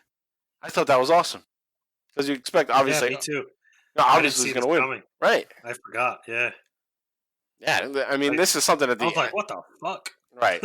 Something at this point in the year. It's usually nothing good going on, so I didn't remember this. And Well, it's just weird to see them essentially start the new year. right, yeah, you're right. You think, all right, Austin's going to get his title shot opportunity, but they give us a little twist here to make things interesting.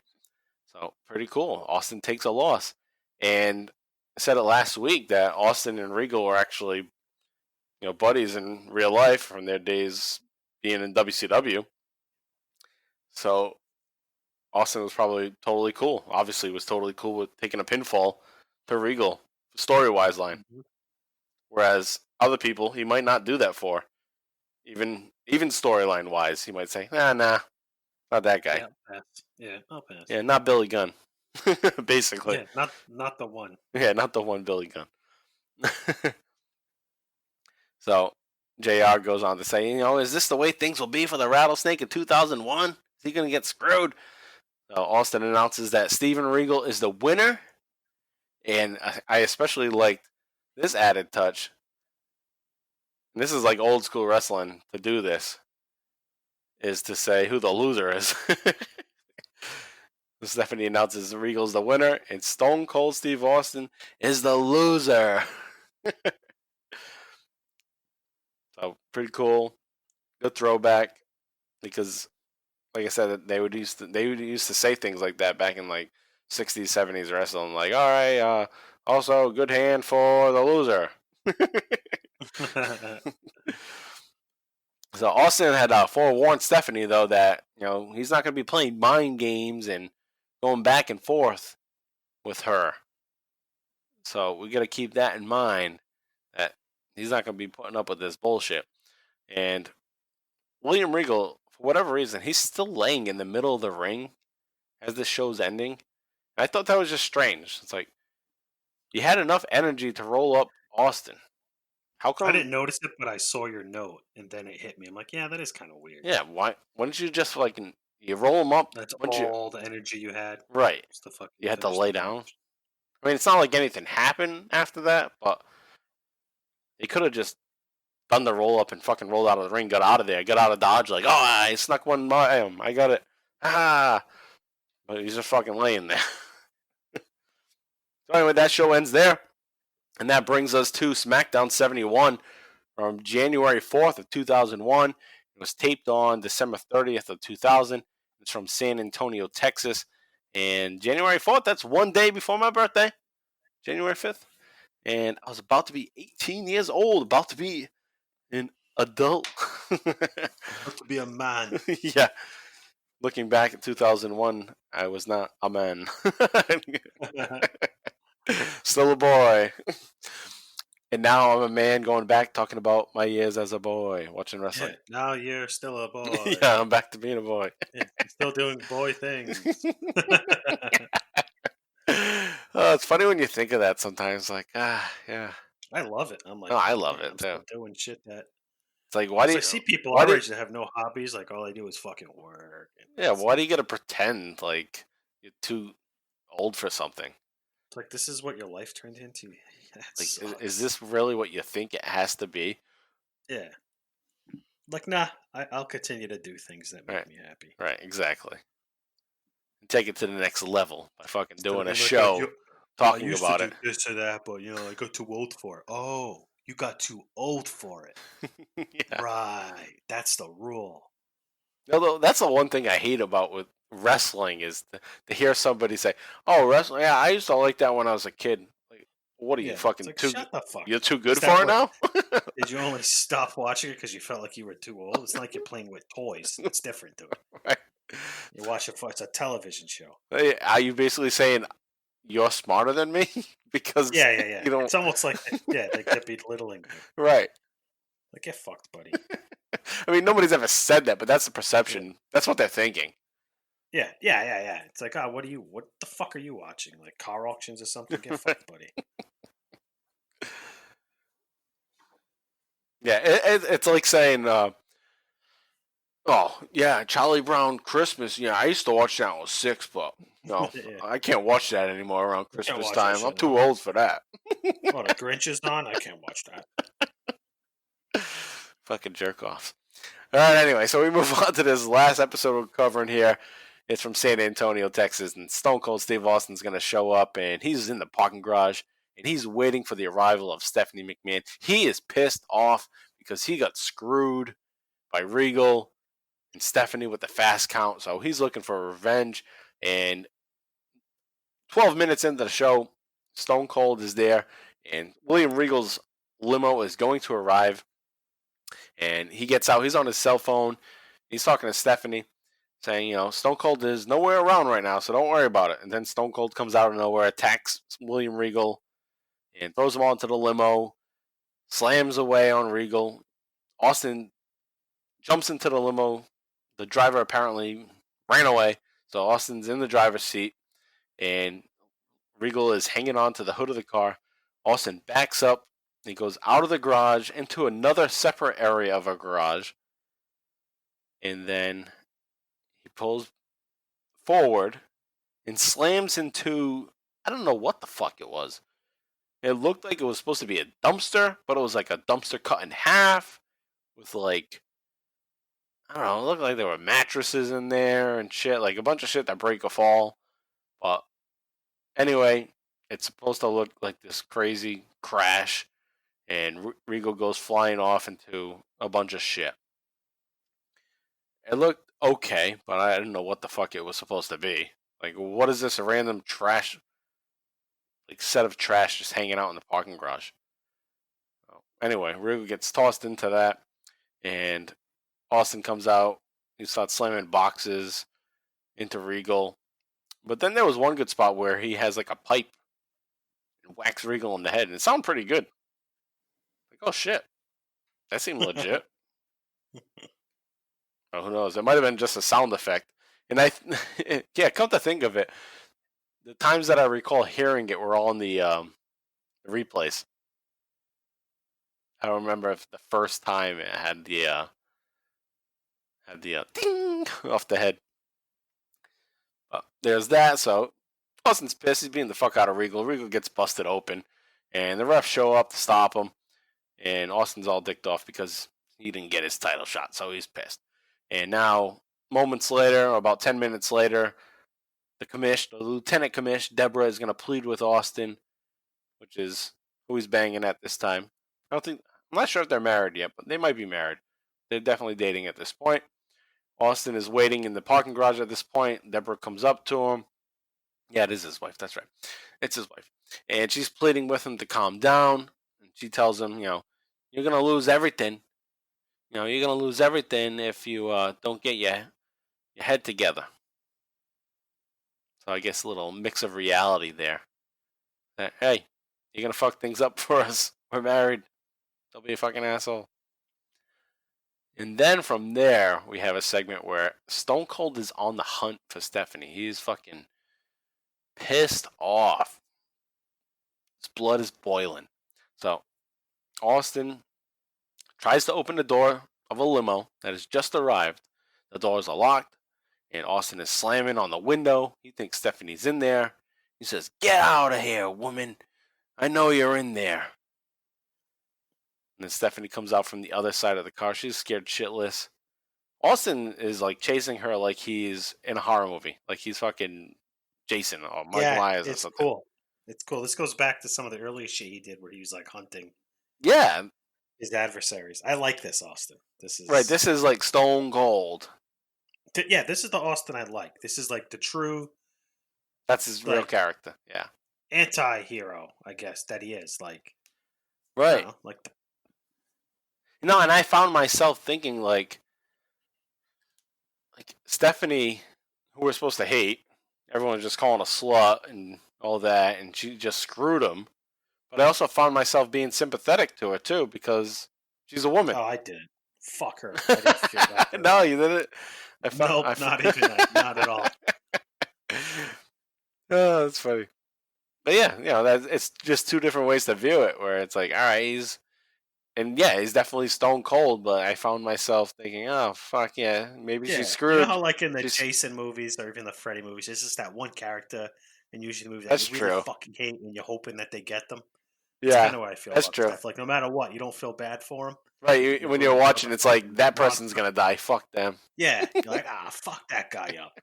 Like Chucky movies always has one. Like in Chucky 3, the asshole fucking kid Yeah. in the military that's picking on Andy, Yep. and Chucky fucking kills him. Have It's like, yeah, fuck that guy. you seen the You new know? Child's Play? No, I want to. Oh, there's a character just like that too, where it's like, oh, fuck that guy. He better get killed. The new one that's like he's like a smart doll, right? Yeah. Yeah. Did you like it? You watched it? Yeah, I liked it. Part of it. I think I'm gonna like it. Yeah, you'll like it. You'll see parts that are like, this is kind of stupid, but when you look at it all together, it's like, all right, Yeah. that's okay. I mean, the whole fact that it's a doll killing people, it's kind of Right. stupid. But so once you get past that, it's a great movie. What's cool about it though, it's not like it's Charles Lee Ray. It's just like a fucked up doll. Like, it's weird. Yeah, I've already kind of read all the spoilers, so I know kind of what it is. Because I was curious, I'm like, fucking Charles Lee Ray in this? No. There's a Lakeshore Strangler not in this fucking movie. Fuck. But yeah, definitely fun. So yeah, that's what's happening here. Is Austin is playing the role of the horror movie monster at this point. So Stephanie's running away. She runs out to the entrance ramp, and I even wrote in my notes, it's like she's in Scream. She like doesn't know where to go. She's like lost, but she's out in front of 18,000 people. Like, where to go? Like, she's probably as safe as she can be because there's all these people around, but it's like nobody else is there. But she goes out there and she's like this damsel in distress, and the crowd's chanting "slut, slut, slut." So everybody's promoting that Austin fucking like kill her, basically. Get her, yeah, fuck the slut, kill her. And then Austin's music hits. Austin walks out there. Basically, like I said, like the crowd's all about, yeah, kill her. And he says, I'm going to beat you up because I didn't get a title shot. Is basically what, he didn't say that, but that's basically his whole logic. I didn't get a title shot, so I'm going to kick your ass.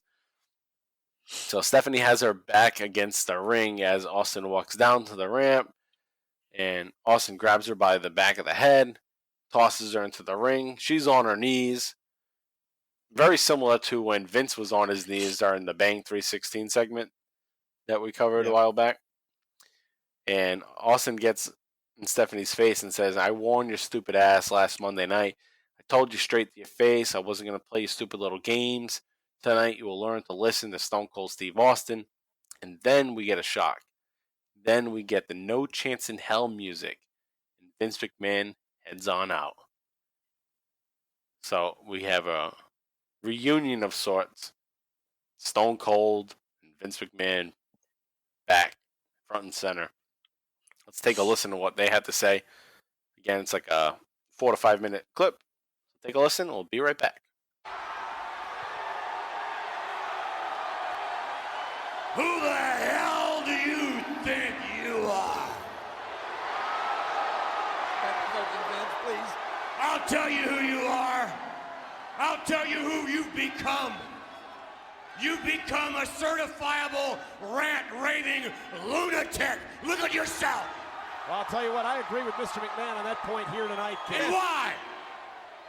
Why? Because of your unadulterated obsession of becoming the WWF champion. You gotta admit, he is obsessed. He's sick about it. And let me get this straight. Just because my daughter Stephanie got a little carried away Watch it. Monday night. Watch it. Just because she thwarted your effort in once again becoming WWF champion, because of that, you want to do bodily harm to my daughter? He does want to. He will.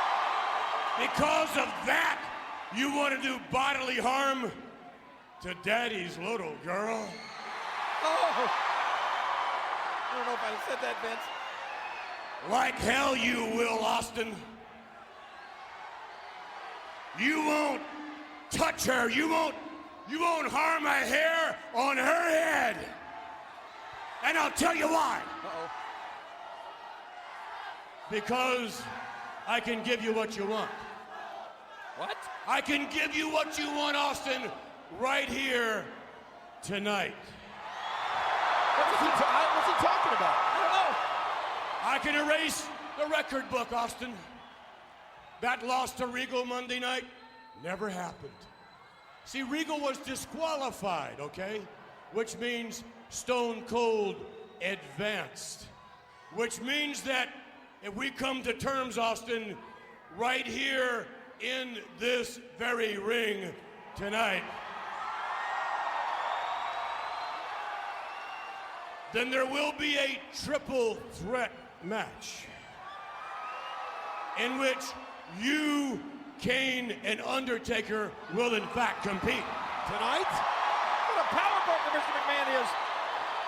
You'll take poor William Regal's place, Austin. Now let me remind you, if you're victorious tonight in the triple threat, that means on Monday night, live on Raw, it's Austin for the WWF Championship in the match you want. Oh my gosh, what a philanthropist!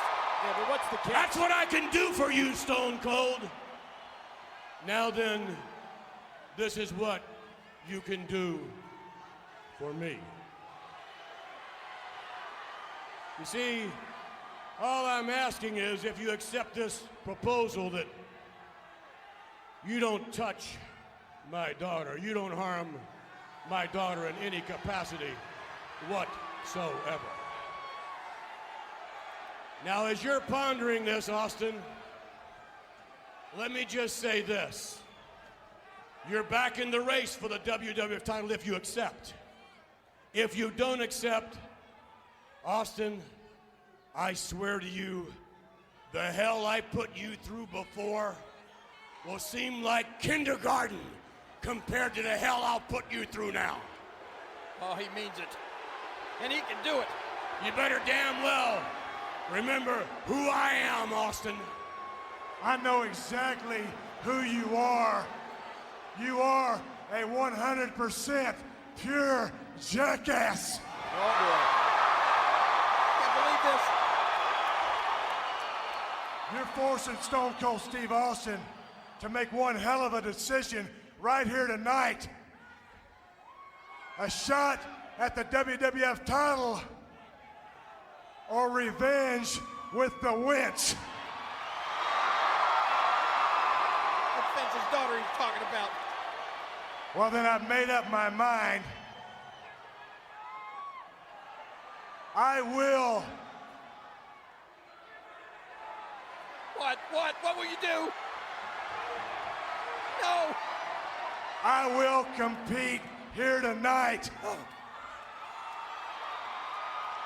And I won't harm Daddy's little girl. Thank goodness.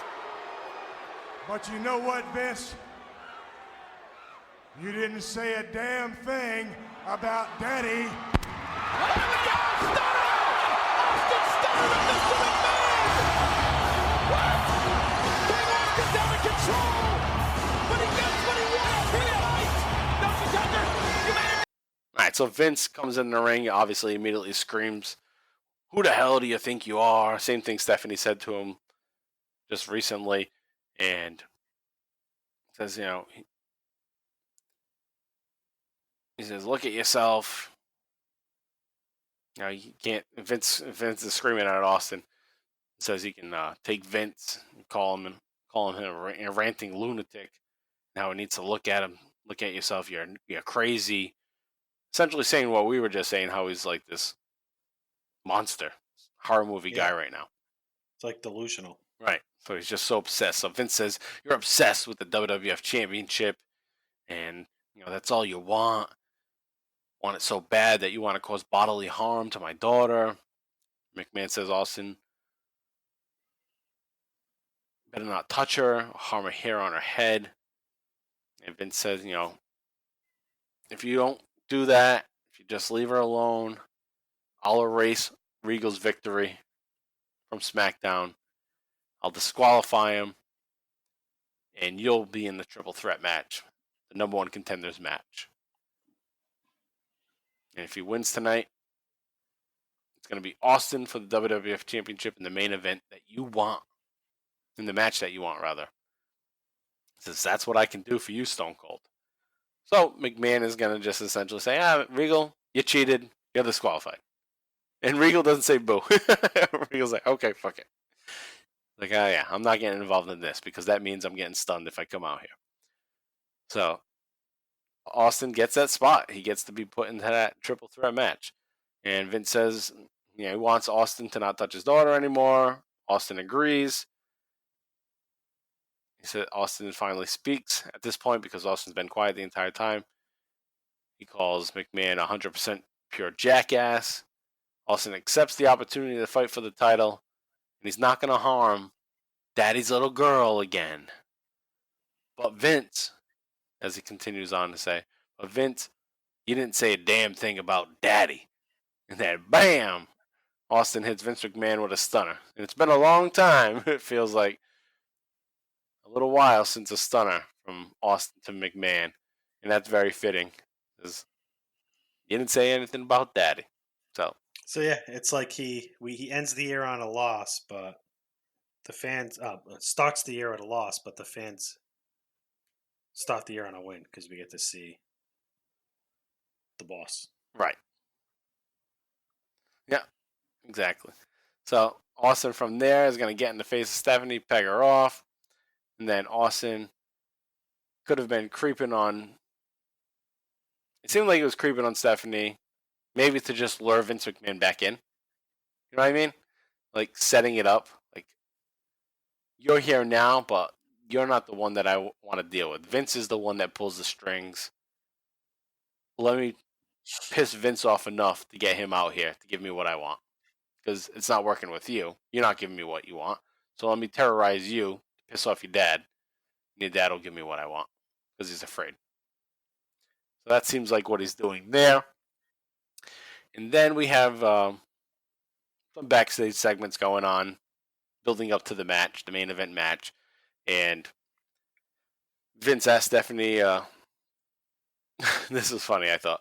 Vince asked Stephanie, can you fix this shirt for me? I don't know what it is, but I can't referee with sleeves on. which is obviously a self-deprecating joke because he always has no sleeves on when he's the referee. So I thought that was a good one. Showed off his pythons. Yeah. Nice little one there. And Vince is later getting a backstage massage by Trish. And Vince is saying, the holidays were very, very fun. And just as fun as yours, Trish. Basically insinuating that they shared the same holiday and had fun together. And then Stephanie busts in, and she's all pissed off. And then Trish thanks Vince for, the very special favor. Apparently the favor is that Vince gave Test a title shot at the Intercontinental title, which we'll get into a little later. And Vince tries to calm Stephanie down about Trish. But that brings us now to this number one contenders match. It's Stone Cold Steve Austin versus The Undertaker versus Kane. And Vince McMahon is the special troubleshooting referee. So basically, he's a referee that's going to be at ringside. Now, there's not much time left in this match. In the show, actually. There's 6 minutes left as they finally make their way out there. A fucking million entrances. Right. But the way it kicks... a mini-series of entrances for each fucking guy. Yeah, it's literally 5 to 6 minutes of entrances. So Austin starts off the match with punches back and forth between him and Kane and The Undertaker. Kane and Undertaker eventually go back at it and double team Austin.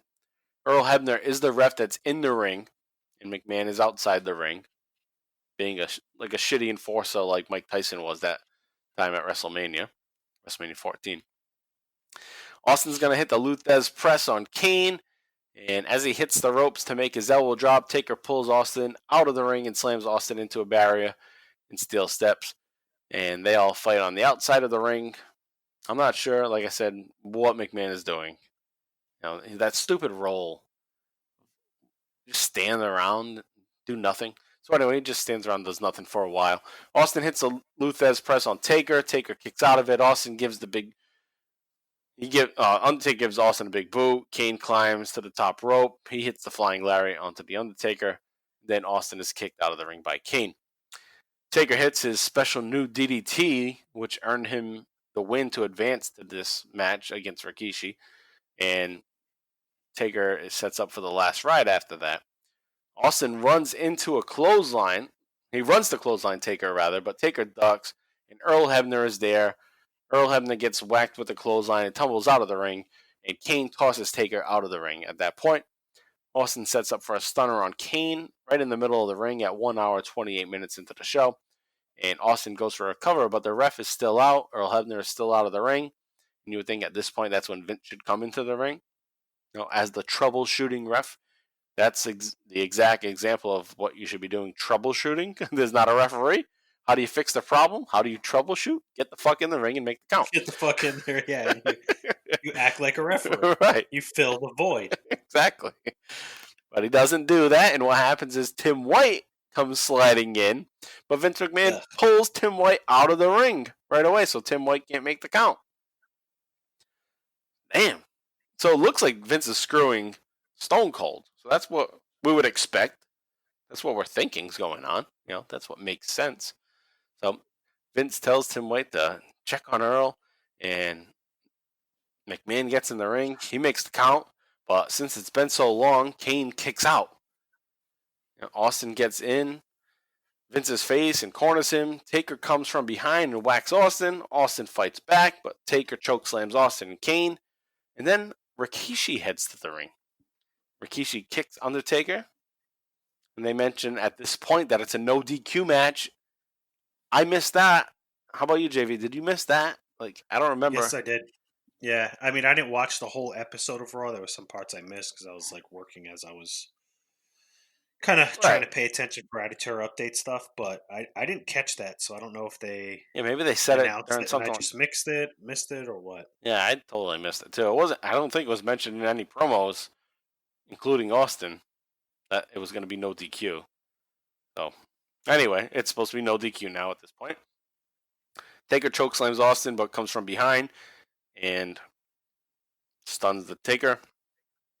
McMahon then makes a 3 count, which that was strange. So he was hesitating to help Austin win the match before, but Rikishi comes out, kicks the Undertaker. Austin goes for the cover. McMahon is totally fine with making the 3 count, no hesitation. McMahon was stunned earlier in the night. What the hell's going on? So McMahon is like, yeah, I did it. 3 count. He's sticking up his fingers. 3 count. I did it. Austin advances to the championship match against Kurt Angle on the next Raw. And, I'm thinking, this is building to something. We talked about this before. Yeah, and I remember, I'm not going to spoil how this that's fine. plays out over the next year, but I do remember the build up to the next WrestleMania and everything that happens and stuff almost being like the final straw of when I kind of started getting disinterested in wrestling. Not that I say I stopped watching, because I didn't. I ended up watching until 2004, and then I took a few year break. I just tuned out completely. But this is kind of where my interest started to wane out. I absolutely agree. Is this year, and I remember it's I don't know if it's because I was older and I was just getting smart enough, but I remember thinking oh, see, you're one of those guys. You're too smart. Yeah. The story wasn't interesting, and it started to get sloppy. I agree. It's the best way for me to put it. And I was a Stone Cold guy. He was my favorite wrestler, still is ever. No, I totally agree. Yeah, so I don't want to get too far into it, because we'll be talking about it leading up to it. But I remember this stretch of wrestling clearly up until especially into the summer, and I just being what the fuck's going on? Oh yeah, well, what's going on at WWE, WWF? Well, just kind of loosely, without giving anything away about Stone Cold, is that the whole WCW angle happens during this everything time. gets very shitty. And I had graduated high school that year, and going into college, I wasn't really watching wrestling at that point because my life had changed, and didn't have the normal routines, and I wasn't interested as much either, like you were. Yeah. I don't want to say it was an age thing, because it wasn't, because my dad had watched wrestling since the 70s. You know what I mean? Yeah. And even around this time, I remember how this all plays out. Everything happens. My dad even getting like sick of it. Yeah. I remember. I can't wait till we get to WrestleMania, because I remember how my dad reacted to this. I wonder if my brother does. Like, I remember. But anyhow, I continue can't on with wait. the coverage here, episode 71. Yeah, I can't wait to hear that. And that's not too far away. We're just No, a couple months we're away getting from there. it at this point. Getting to WrestleMania 17 or X7. So, yeah. No, I was going to say. Yeah, sorry to throw you off. No, that's fine. But also with 2001, as I was saying, it was the time that I did start to kind of give up, and I didn't see probably anything like 2002, 2003, or much of even 2004. So just within the past year or so, because I know that that's like a gap in my wrestling viewing, that I started with January 2002, like a year and a half ago, and I've watched Raw and SmackDown, all the pay-per-views gradually up to this point. Yeah. Like right now, like when I have time, other than taking the notes, watching this shit, and watching other stuff that I enjoy and all that, I'll put on something from that thread of what I'm watching. And I'm currently in September of 2003. No shit. Because those are the years I missed. So it's like, I gotta fucking watch it. If I'm gonna talk about wrestling, I need to know what happened during those years. The next few months, I was it's right heading into the summers when I just started losing interest. Everything plays out post Mania, just really like hit a nerve, and I don't think it was because of the age. I really think it was just like it pissed me off. Yeah. We obviously know WrestleMania 17's epic. I know it did piss me off, and it builds up epic. I mean, it's got great fucking music. We're gonna get Limp Bizkit, which I think we've already gotten one of these episodes. So, and I think we were pissed off with what happens. Most people listening will know. For those of you that don't know, just going on a journey. We're not going to spoil it, but it is something that we might have a different perspective on as we watch and see how this builds. And and I kind of already alluded to it a little earlier, is that the way Austin is at this point, it's probably a good time for a change. You know what I mean? Maybe the character needs something different. But that's a discussion for we'll save it for that. We'll jump back into get wrapping up this half of the episode before our recording gets fucked up. Yeah. All right. So there's that. And what we have here is Stone Cold is going to get a title shot on the next episode of Raw against Kurt Angle on January 8th. And that's what we'll be starting off with on the next episode. Actually, not on the next episode, but the next chronological episode of the Bottom Line Wrestling Cast. That'll be episode 72, covering January of 2001. And that'll be in 2 weeks, because next week we are going to have a special episode. And it's been a while since we've done this. It's a Stone Cold Top 5 of 1999 and 2000. So we've done top 5s of 96, 97, 98. But since Austin left at the end of 99 and missed most of 2000, we're combining 99 and 2000 into one top 5 episode. And Jay Free is going to be our host and guide us along with that. So we'll get his top 5 and we'll go through our top 5s. Or we might even do something different. We might even just come up with a top 5 together. We'll see. But nonetheless, there'll be a top 5 on Austin's moments, matches of 99 and 2000. And that's next week. And then in 2 weeks, we'll continue this story of Stone Cold getting his title shot against Kurt Angle. We're going to take a quick little break, and then we'll wrap things up with an Attitude Era update. So we'll be right back.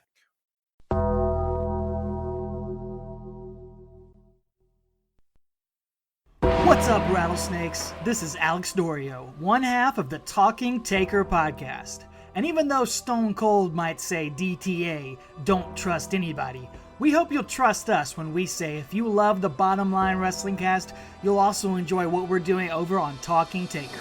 Each week, my lifelong wrestling buddy and fellow creature of the night, Mr. Travis White, and I explore one pay-per-view match in the career of the greatest professional wrestling character of all time, The Undertaker.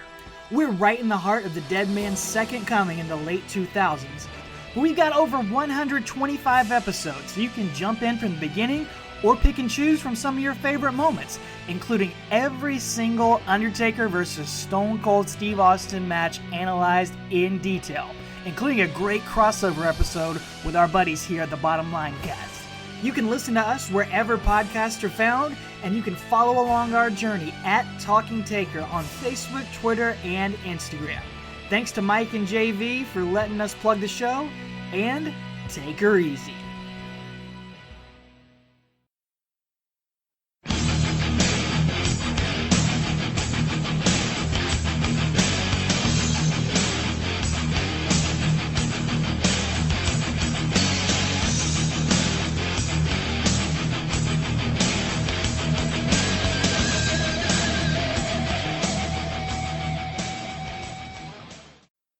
All right, we're back now for the Attitude Era update for December into January of 2001.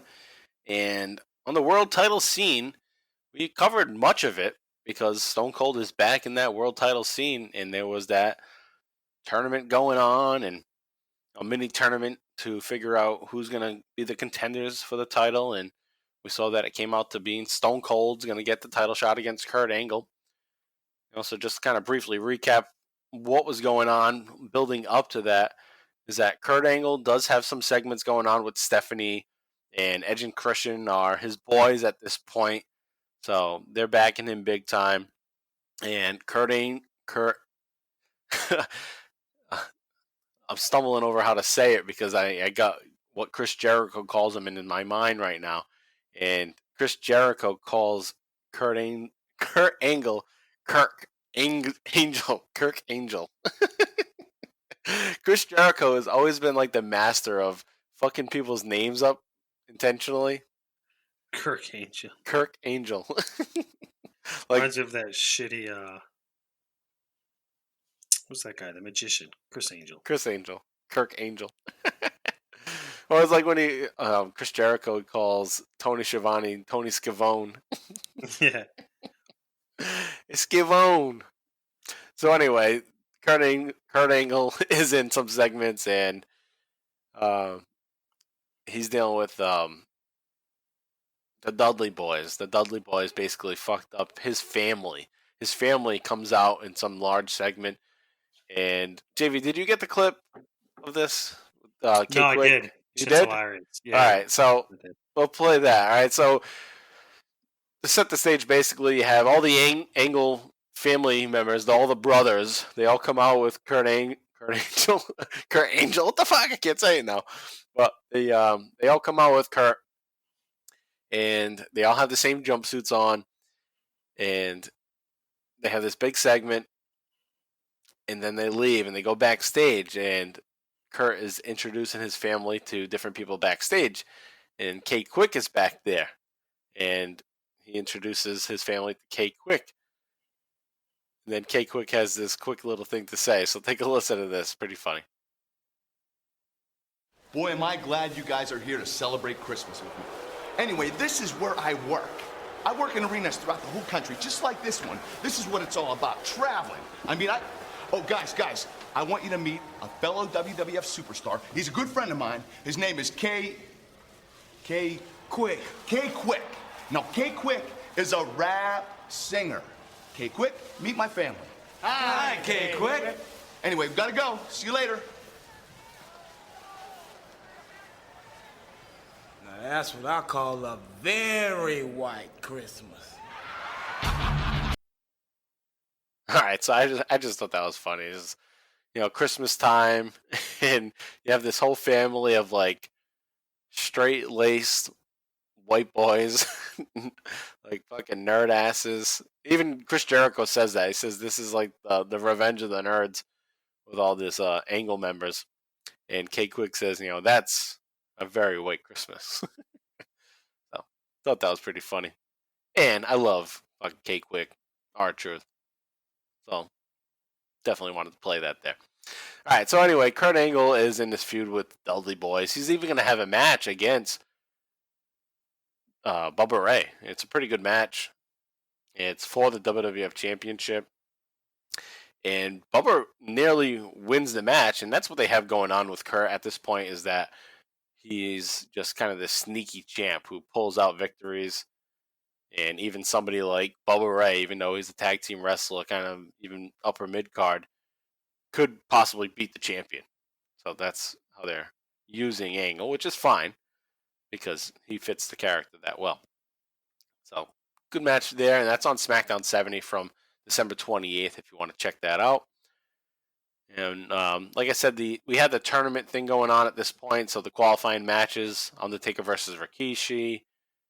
You have The Rock versus Kane. But the main thing that you need to check out is Kurt Angle versus The Rock. So The Rock gets pissed because The Rock gets cost his shot because Kurt Angle is going to interfere in his match against Kane. And The Rock's going to be pissed off at it, and he just wants a match with Kurt Angle. He doesn't even want it to be a title match. He got screwed out of his opportunity, but he's basically saying, give me Kurt Angle anyway. And they have a match on SmackDown 71 on January 4th, 2001. And this is a must-watch match. You have to check it out. I'm not going to break it all down, but it's a fucking awesome match. Go back and check this out. Hell of a match. Just two great competitors in the ring there. The Rock goes pretty crazy at the end of the match, though. Rock hits the Rock bottom on the refs. He smashes Angle with the steel chair. The Rock even grabs the WWF Championship all pissed off. He raises it up like he's the champion. It's almost like he's gone full-blown heel here. Lawler says that The Rock is going crazy. He's delusional. It's not your belt. It's not your championship. Put it down. So The Rock then drops the belt on Kurt Angle and leaves the ring. So The Rock is fucking heated. And that's a hell of a match. So check that out there. JB, I know you when we do the attitude stuff, usually you're skimming through shit. But did you happen to see any of this? No, I did because I watched the match and I watched the Angle family segment with K-Quick. I thought the match was good. I don't know. I didn't think it was great though. I don't think I enjoyed it as much as you did, but it was definitely a really good match for. Yeah, for Raw, for SmackDown for a rather. Raw show.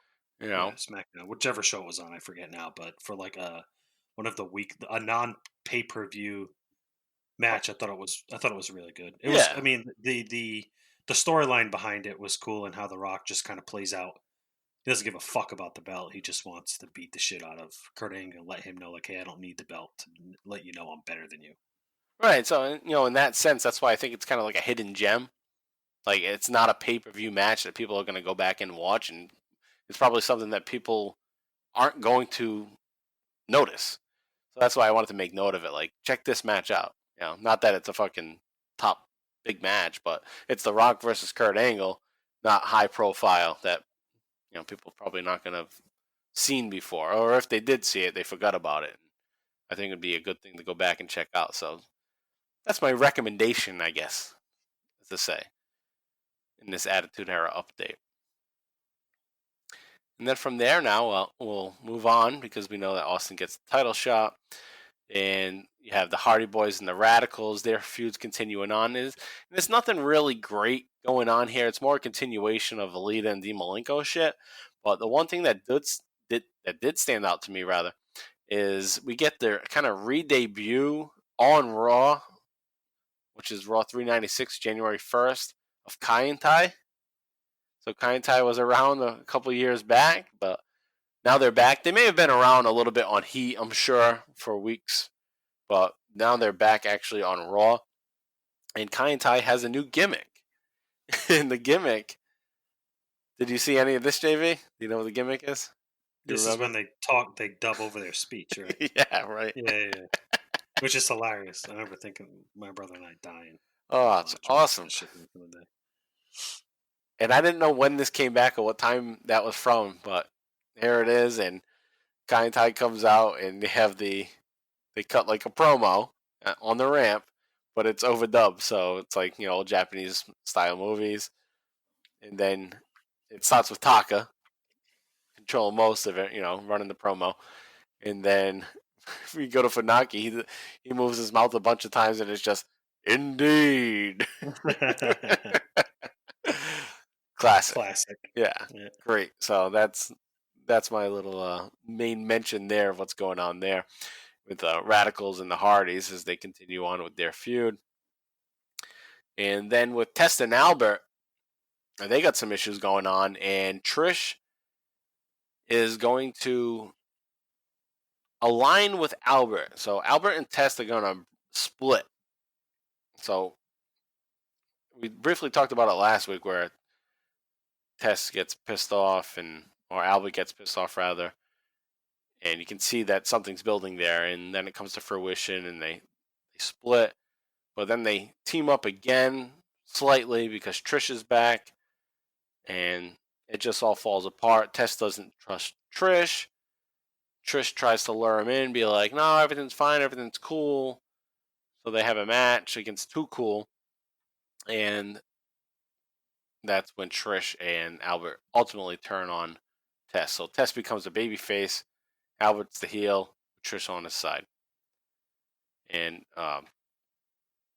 that's what happens there. Test also gets his ass kicked by Rikishi because Trish is going to set a match with Rikishi thanks to Vince McMahon. So she, sleeping with McMahon basically is the idea, the story. And McMahon allows for her to get Rikishi to have a match with Test to fuck him up. So that's what's going on with TNA at this point. So TNA is basically done at this point. And good. But to split a team like that, like, what's the point? Like, they're better off together. Yeah. Neither of them are getting over on their own. Right. And then the next storyline going on is the right to censor, and that's just continuing on. I talked about it last week. We mentioned the T-shirt that the APA has, the Always Pounding Ass shirt. So the right to censor is out there, pissed off about their shirts and whatnot. So that's what's kind of starting their feud with the APA. But they're also going to start making fun of Chyna. Chyna has an interview where she says, she was injured and, she's going to be out for a while. But this is all really to build sympathy for Chyna and get her noticed because her Playboy issue's coming out like in the next month or so. And it goes on to be fucking top seller. Sells more than Sable's. And I was thinking, when I read that information, I was like, I wonder, like, everyone wants to see Sable naked. That's a given. But with Chyna, maybe it's like, what does she look like under there? Like, I gotta check that out. Like, it's like more of a mystery. Like, is she hot? Let me see. Gotta check that out. I don't know. I didn't see any of them. I never fucking got Playboy. Obviously in 2001. 2001. No, I never bought a magazine. I had the internet. That's true. But you couldn't find, maybe you could find the images, but I could find them. So anyway, they have an interview. Chyna's all sad and shit. And I did notice, though, right after they cut from this interview, Mr. Belding is right behind Jerry Lawler and Jim Super Ross. fan. Yeah, he's a super fan. I didn't realize that. And he's usually at the shows in Chattanooga, Tennessee, because that's where he's from. And he's there basically all the time in that same spot, right between the announcers. Like, he requests that spot and gets it. So Dennis Haskins, big fan there. And then on SmackDown 70, you have the right to censor spoofing the Chyna interview, which I thought was great because it brings me back to like the DX shit when they used to do spoofs. And you have Ivory dressed as Chyna with the hair, the same jumpsuit that Chyna was wearing. And I literally think it's the same jumpsuit because it's so baggy on Ivory. and they're in the same room, so it's almost like, yeah, well, production wise, they did the China JR interview, and then just right after that, all right, Ivory, here's the clothes that China's wearing. Val, here's JR's clothes and his hat. Put this on. Let's do the next segment. Let's do the next part. And they did it. So it was pretty funny. And even like Val's clothes are the same exact clothes as JR's. And it's fucking JR's hat. So he's wearing JR's hat in the segment. Just that was pretty funny that they were that they produced it that way. At least that's what I think they did. So anyway, from there, the right to censor goes on, and Billy Gunn is trying to get revenge for China. She's out injured because she got spike pile drive by Val Venus. So Billy Gunn fights Val Venus on SmackDown from January 4th, and nothing really comes of that. And then we move on now to the hardcore title scene. Raven is the champion, and Raven keeps winning. So, hey, good for Raven. Finally, something's happening for him. He has a match against Jeff Hardy. He wins. He wins a match against Taz.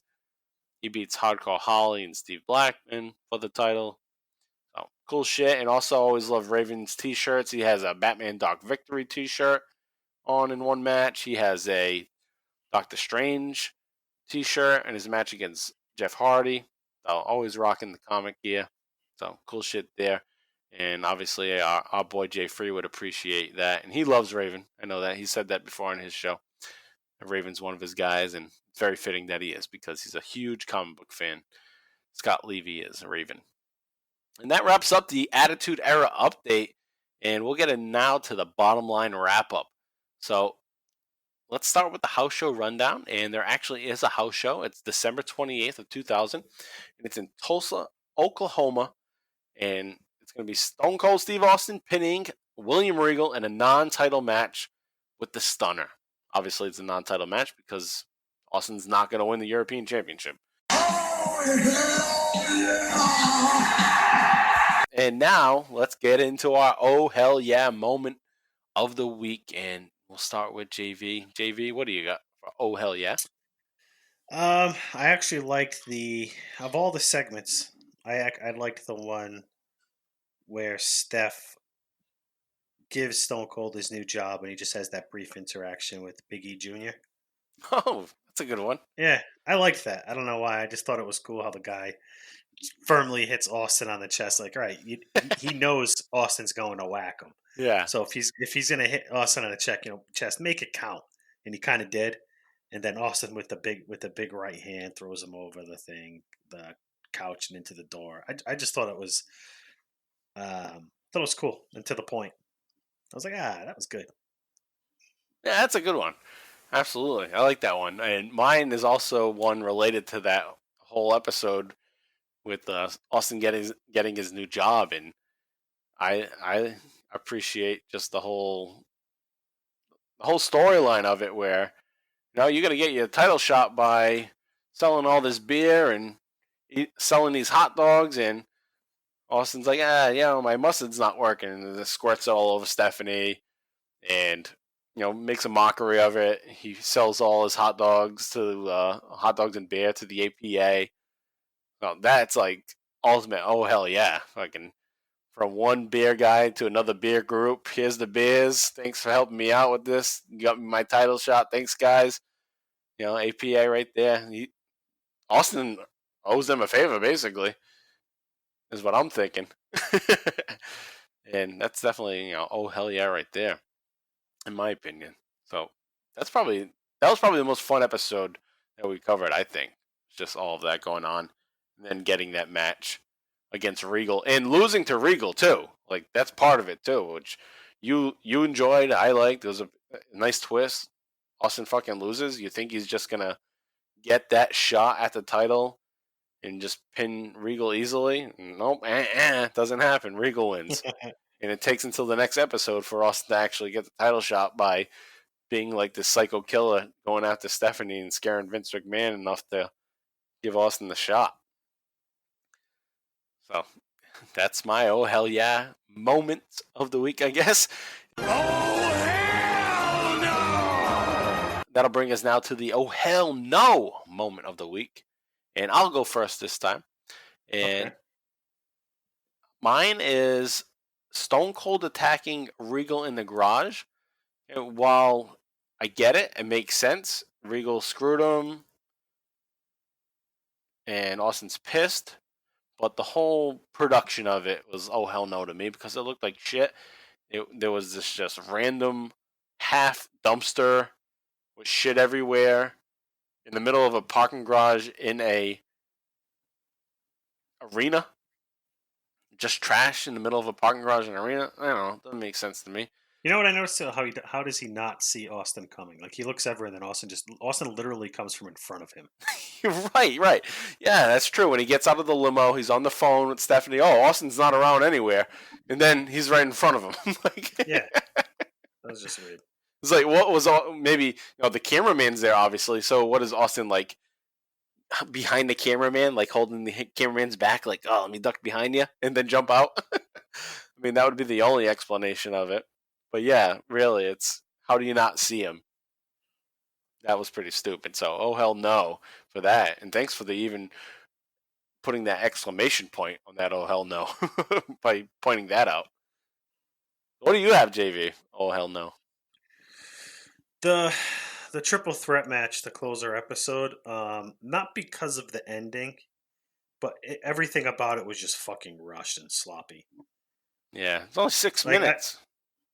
Yeah, and like it's just bad production. Because if you're watching this, I just thought, all right, if I'm watching this live, back in the day, I know this shit's wrapping up soon. Because you look at the clock, there's like a 5 to 10 minute segue of runoff after.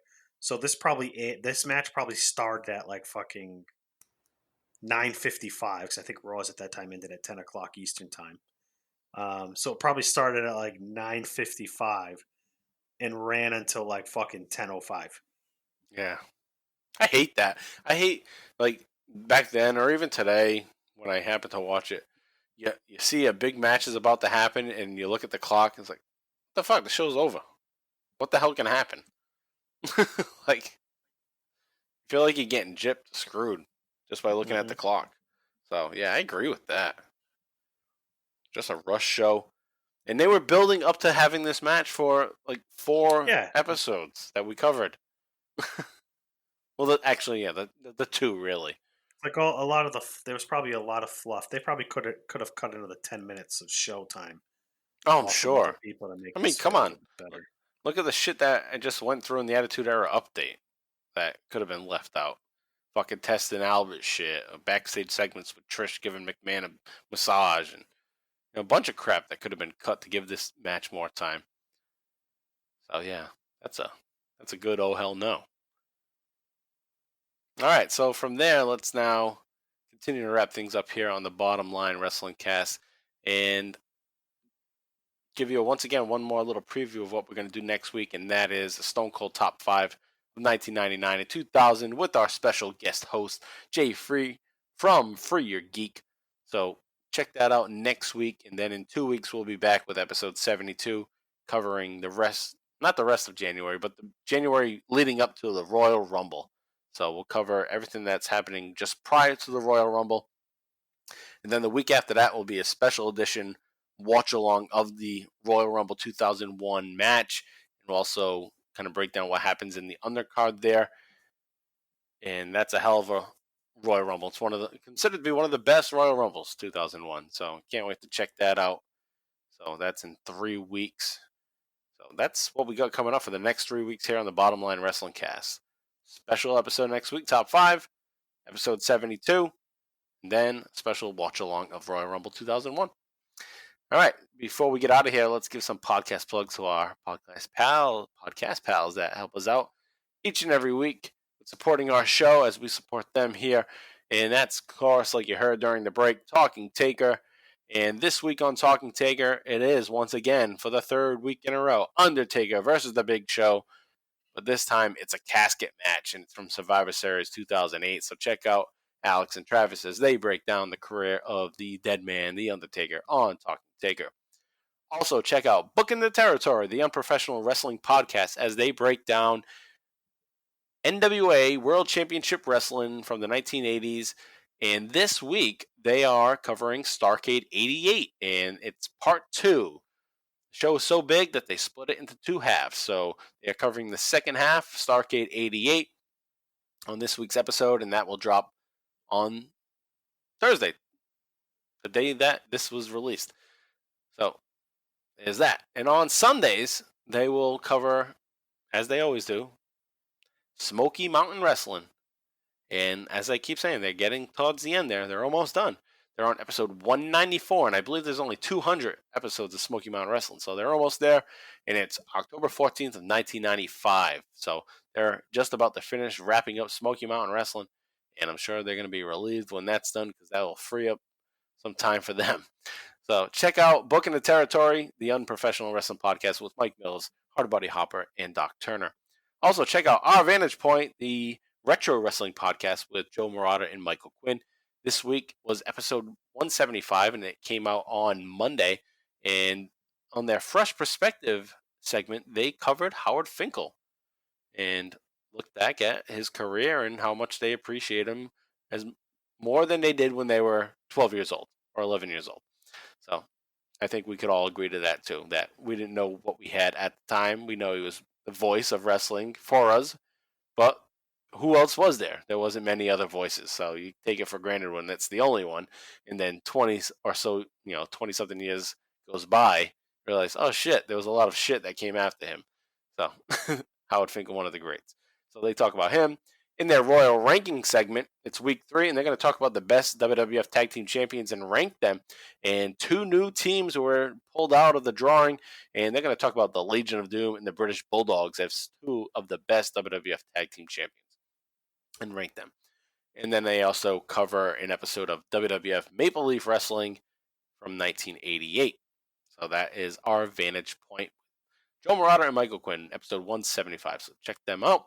Also, of course, check out Jay Free, who you've been introduced to a few times here on the Bottom Line Wrestling Cast. Jay Free hosts his own show called Free Your Geek, and he covers all different topics of pop culture. And essentially, he wants you to just free your geek and express yourself with what you like, what you're interested in, your hobbies, entertainment. So Jay Free covers TV, movies, music, comic books, wrestling, all different forms of pop culture.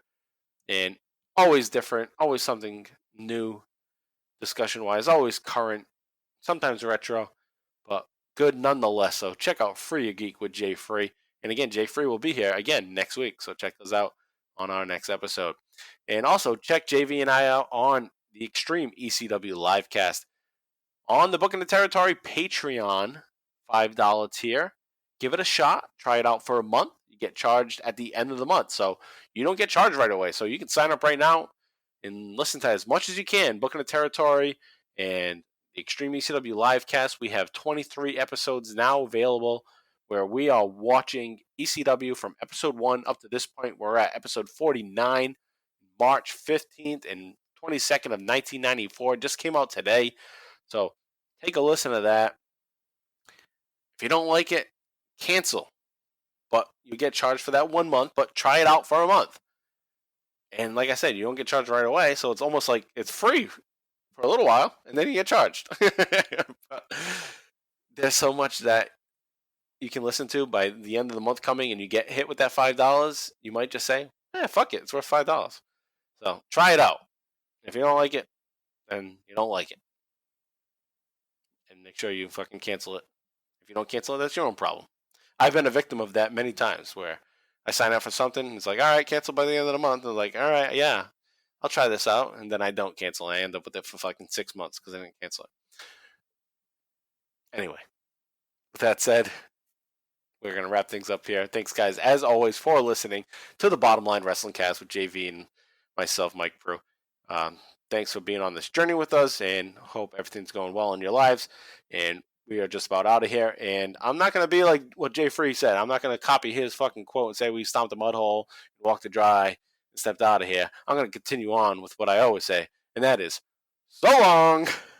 And that's all I have to say about that.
I break, you know it's only the beginning. Not breaking, nothing inside you. Stop making someone to hide you. I'm breaking the limit inside you. Stop making someone to hide you. I'm breaking the limit inside you. Stop making someone to hide you. I'm breaking the limit inside you. Don't run away, bring it on. I count it.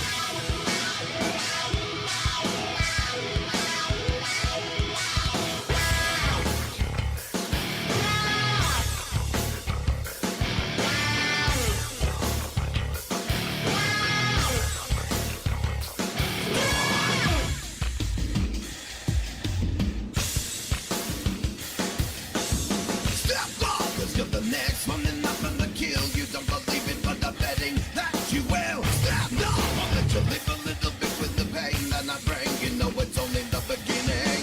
Not breaking the limit inside you. Stop making someone to hide you. I'm breaking the limit inside you. Don't run away, bring it on. I count out.